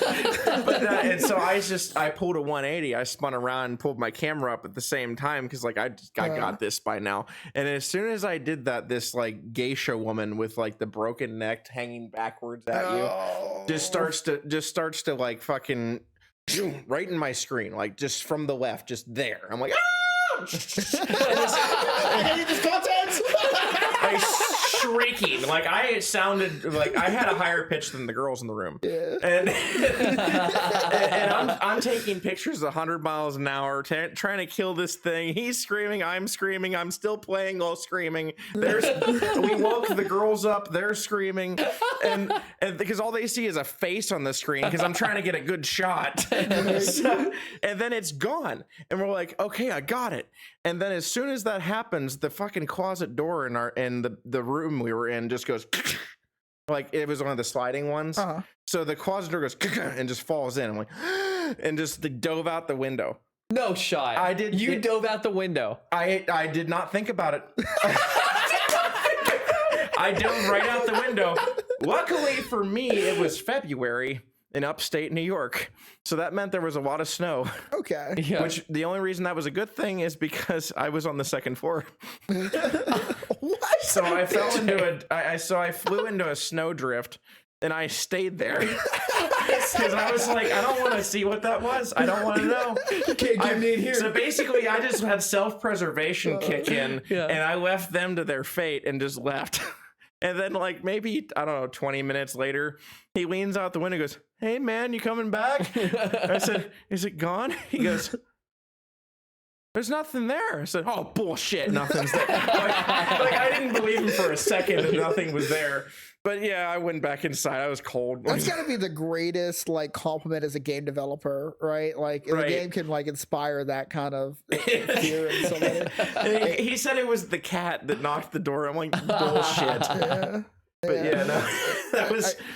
What you were saying that you were playing that game kind of is like for your friends or whatever else, and I will recommend this to anybody who's playing a horror game. If you're too afraid to play it with your friends. I remember when I was going through college. On every Friday night, after we're done doing game club, playing Mario, Smash Bros, Mario Party, whatever, we would go into one of the classrooms. We get on the projector. We bring our laptop, and like 8, 9 of us would all sit in the little classroom with the projector up, and we would play through a horror game. And those are some of the best memories of my life. Like playing through like Resident Evil 7. I couldn't play through that game myself. I would get to the part where you see the decaying dog, like, oh, I'm done. I can't do this. But like when you're with a group of people, it's like it kind of like eggs you on, like they kind of like boost you up. You gotta like, go. You gotta do this, like right. Or like I'm a really good backseat driver. Like, I may be afraid out of my mind, but like I will tell people exactly, like, you gotta go left there, you gotta go, there's a guy right behind you. Like every single second, I will tell them exactly where to go because like I don't want them to fucking die. But like that's the thing too, is like when I'm playing a game, I am overly cautious. If I play like Alien Isolation, for example, one of the great modern AI games you're talking about. It's good, yeah. But the aspect of like the alien will stick around you kind of a long time because obviously you can't run around the whole spaceship. So I would spend an inordinate amount of time inside of the closets in that game. So I couldn't make any progress. I would just wait until it was safe to go. It's like, I know you're in there, bitch. Yeah, Like, that's exactly it. So like in the horror games, you gotta have to just be brave and just ignore whether or not something's behind you, which I just can't do, which is why I can't play horror games. Like I can't ignore something behind me. the ones that I don't like the ones that get me the most are the ones you just can't defend yourself in. Yeah. Like Outlast is a good example of that. And I think what got me the most is like, this is probably one of the reasons I stopped, because I used to stream on YouTube a long time ago back in college. Okay. And I played Outlast 2. And the reason that one got me so bad was because your character is this like reporter cameraman guy, and he is running by farm equipment like shovels and pickaxes and everything else, and will not fight back against this emaciated man with a machete. And I'm like, dude, you can take him. Just pick up a weapon. Because it was like, your character's a pacifist. I'm like, that's bullshit. You're gonna die. Your character's a pass. Sorry, go ahead. No, it just was like, that was mostly. I beat the game on my channel, but I just couldn't do it. Like I couldn't stand it because I'm just like, please fight back. Like there's so many reasons for you to live. Just go. Just get the shovel, do something. But we'll eat into our next topic time for just a bit. But I wanted to mention, you mentioned Outlast. First one, really great. Oh yeah. The whole aspect of like you going into that to like, and I think it was like a sane asylum where they were doing these kind of experiments, stuff like that. The craziest shit would happen to you because you're going there with your camera. You play the whole game through your camera. When you would lose your camera, that's when all the shit would happen to you, because like the game kind of frames it in a way that like you no only one's gonna get like the believe this. realistic stuff on your camera. But like whenever you don't have your camera, that's when you really need to be afraid, because that's when the craziest shit's happening. Yeah, like the one big dude that got sent through an air vent because some like spirit grabbed him. I remember that part. I don't remember that myself. It was the big brute guy that was always after you because he just saw you and decided he wants to kill you. And then like some sort of energy of some kind just picked him up and then sent him through like a narrow air vent. Yeah, like the supernatural stuff. Yeah, supernatural stuff. But if you ever get a chance, try this game called Outlast Trials. It's the multiplayer version of Outlast, and boy, that game was good. I went into it like, oh, 4-player Outlast, that'll be fun. And I'm like, wow, this game actually has replayability, and it is terrifying with multiple people. Like, how many games can you think of that are scary when you have 3 other people with you in the game? You could shit your pants There together. are points where I'm like literally screaming like,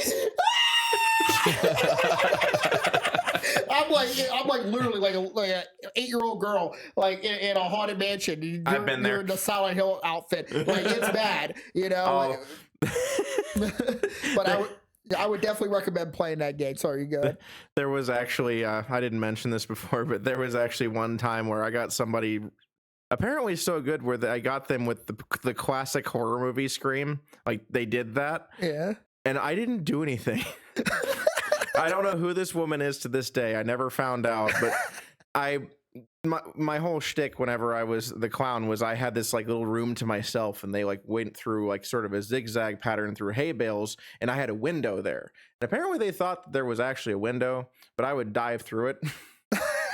Because I was very agile, like complete opposite of this character. So I'd just jump around, I'd dive over hay bales, I'd chase people on foot, like running. I would love to see that as the With Silent Hill like a pyramid baseball head. bat, like I would love to see that as the pyramid head. Like you just completely subvert their expectations. They expect you to be all slow and lumbering, and then you just like chase after shit. them. It's like nah shit. But what was I remember jumping out of the window, and I did not see this woman before I jumped through it, because I saw the first 2 people and then jumped through the window, and then I saw her. And I just was like face to face with her. I'm like, "Hi, how you doing?" And she's like, and she wouldn't stop screaming. And I stopped trying to scare her. I was like, I put the bat down. I was like, you're good. It's okay. I'm sorry. And it was 20 minutes later. This woman was older than me. And her parents had to come and get her from the ride. Oh my God. I don't know who she is to this day, but her parents, who look like they were in her 50s. Oh, I'm so sorry. Oh, goodness. I'm so sorry. But her parents, I don't know, they were like in their 50s or something, and I was probably 28. She probably was in her mid 30s. I don't know who she is to this day, but she was catatonic.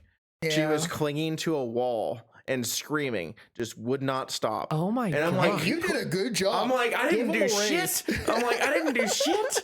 And like my boss came down. She's like, what are you doing? I'm like, I don't know. I'm like, I'm sorry. It was like, do more of it. Like, I'm so sorry. But apparently them calling an ambulance for her got We more called ratings. an ambulance? Yeah, because she was like, she wouldn't stop screaming. I don't know what I did. But they apparently got us better ratings. You need to So- put that on your resume.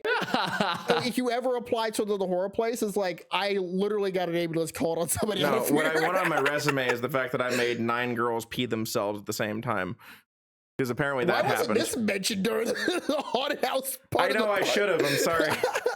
But no, the that one I found out through a friend of mine, one of my buddies from the National Guard. I went to his Halloween party and his little cousin was there who was like a teenager. He goes, I'm in the same clown costume. And he goes, I recognize you. I'm like, you do? And he goes, yeah, you made my friends pee themselves. I'm like, I did? And he goes, yeah, look. And he shows me a picture. And there's like these teenage girls all in a row. And I'm like, holy shit, I did. And I'm like, wow, that's different. But yeah, that's an accomplishment that I'm proud of, because I don't remember them, but I remember chasing some group of girls through the maze. Like I was diving over the hay bales to get them. What a badge of honor. It was funny, right? As a scare actor, that's a pretty good accomplishment, I think. Absolutely. All right, so question number 6, last one of the night. What would people be surprised to learn about nuclear fallout? Nuclear fallout? Oh, that sucks the second time too. Well, what I do with nuclear services for our company is like we do a lot of decontamination stuff. Our stuff we deal with isn't usually all that bad, but we'll do decontaminations and waste disposal kind of things with radioactive material. And also, sorry, that stuff is mouthwater. And free releasing, so we just like basically check stuff with our magic wands. We have meters that actually count radioactivity for us and everything. Is that the Geiger meters, or is that not that? They're called Ludlums. It's a little different. It measures like CPM, counts per minute. Okay. And then we can do a little bit of math to find DPM, which is disintegrations, which actual counts we're going for. But we can kind of only count so many of them at a time before it counts as one. So we have to do some math for that. But honestly, it's not as scary as you think it is when it comes to radioactivity and all that, because the more I've worked at this place, the less worried I am. Like the first couple weeks, I was just like petrified of being there, but I'm like, this is a good job. This is a good job. And then like I've spent a few weeks doing it. I'm like, this isn't so bad. Like it's really not as bad as you think. Like living here where we do in Western Pennsylvania, we have a lot of radon that comes out of the ground at all times, like so much of it. And also like cosmic rays, so stuff that comes out from outer space literally to just make it down to the Earth's surface. So we measure dosage whenever we have our job, and it's counted in rems and millirems. So it takes 1,000 millirems to make 1 rem. Okay. Now our limit for our company is 2 rems, so 2,000 millirems. And for living here, we get about, I think the number was like 365 millirems a year or something of that nature. You mentioned it comes out of the ground. What, Yeah. what do you mean? Like, what is it coming from underneath the ground?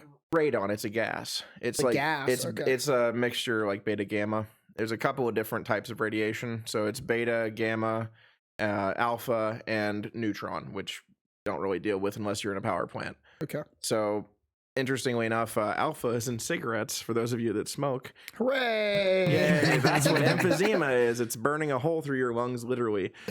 But beta, gamma, all that stuff, we get it every day, and it's really not that big a deal in such small doses, because us as humans who have lived on the Earth for thousands, millions of years, we are just used to getting it. So that's why our limit at work is 2,000. The limit for federal level is 5,000. And that's still way before anything will ever happen to you. So as far as we can tell, like that's not as much of an issue. So working where we do, we take a lot of precautions. Like there's a difference between getting dose and getting contamination.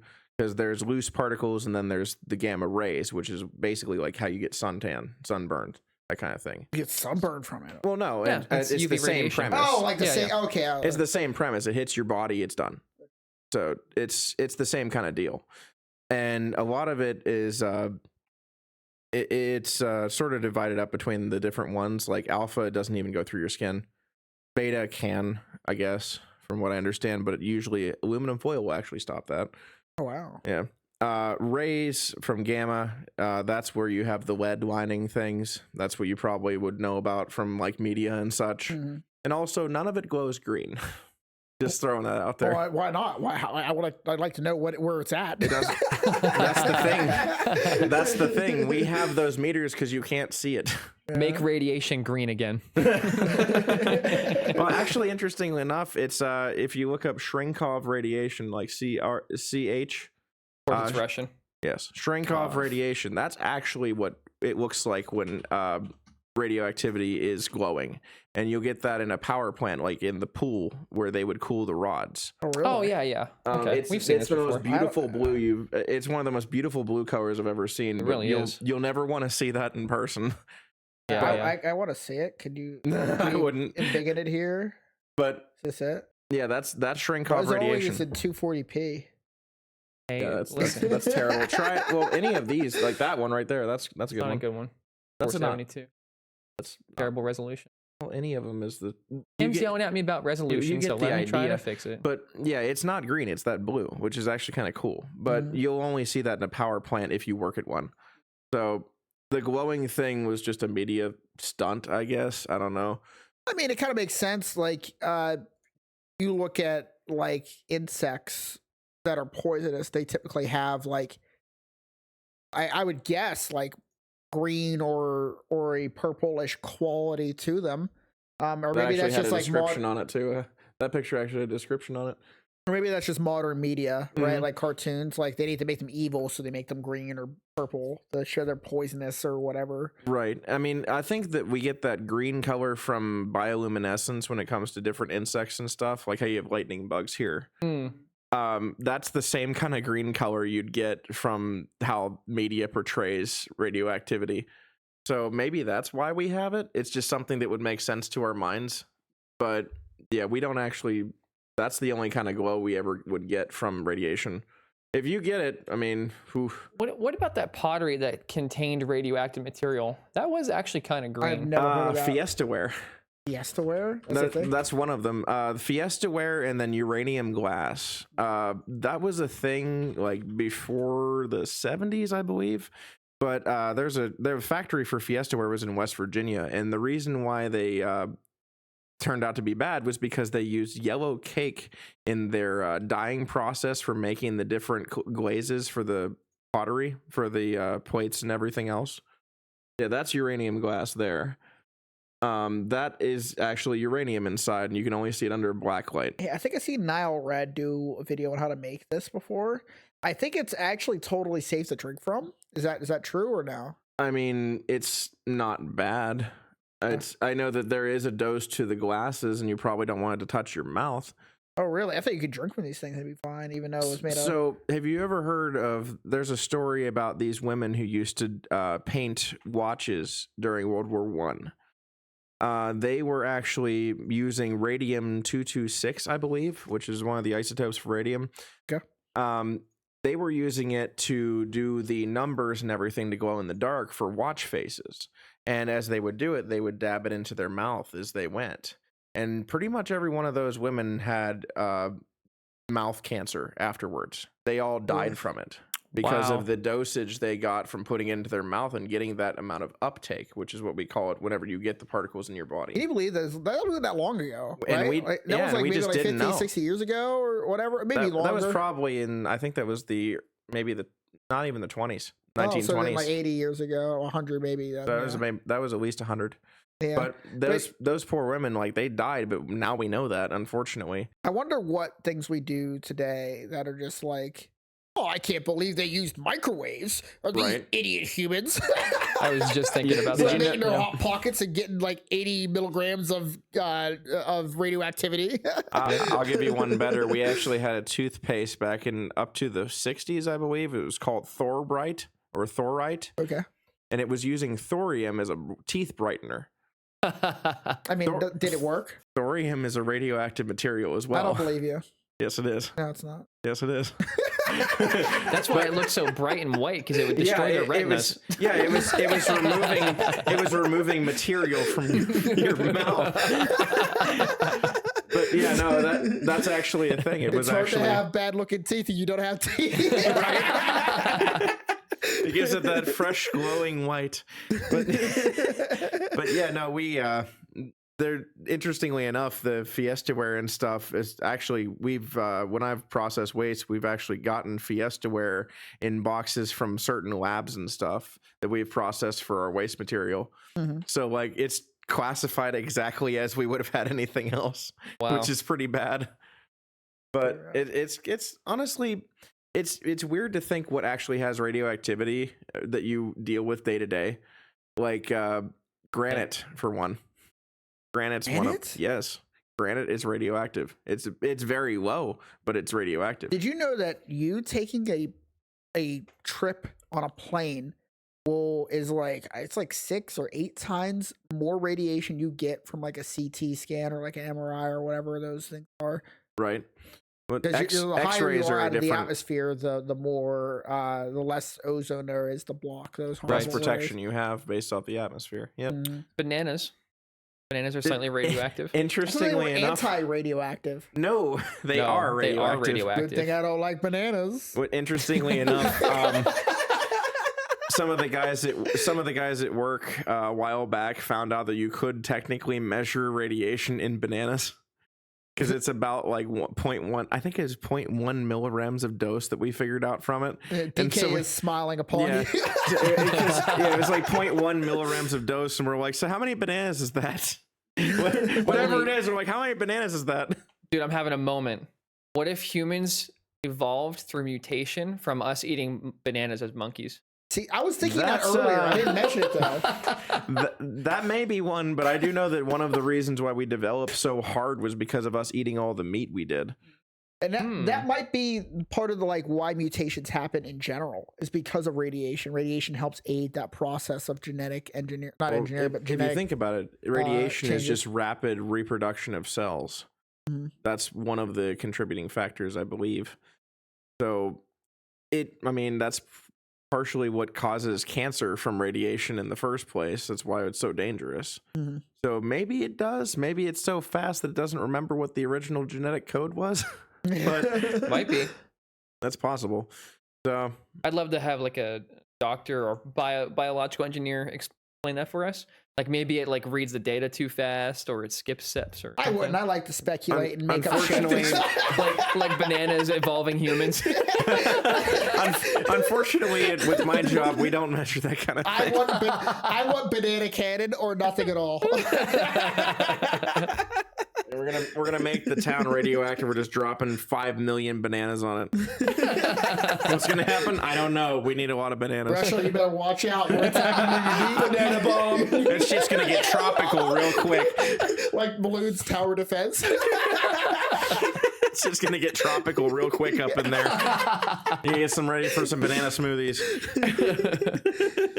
All right. Well, I think that I've had a blast talking to you, DJ. It's I've been had a fun. lot of fun. I know you were kind of nervous coming on here, but I think you knocked it out of the park. You really, had some entertaining things to talk about, and I think you did great. So I'm glad you came on. Is there anything else you want to mention before we close the podcast out? Just one. Guys who are scare actors, they work pretty hard to do what they do. Try not to be an asshole to them. But other than that, I think that's about it. All right. Thank you for having me. Yeah, no, I was glad to have you. So that's been DJ or Dawn. Sorry. Either one's fine. That's been Dave. I've been Tim. Think responsibly, viewer.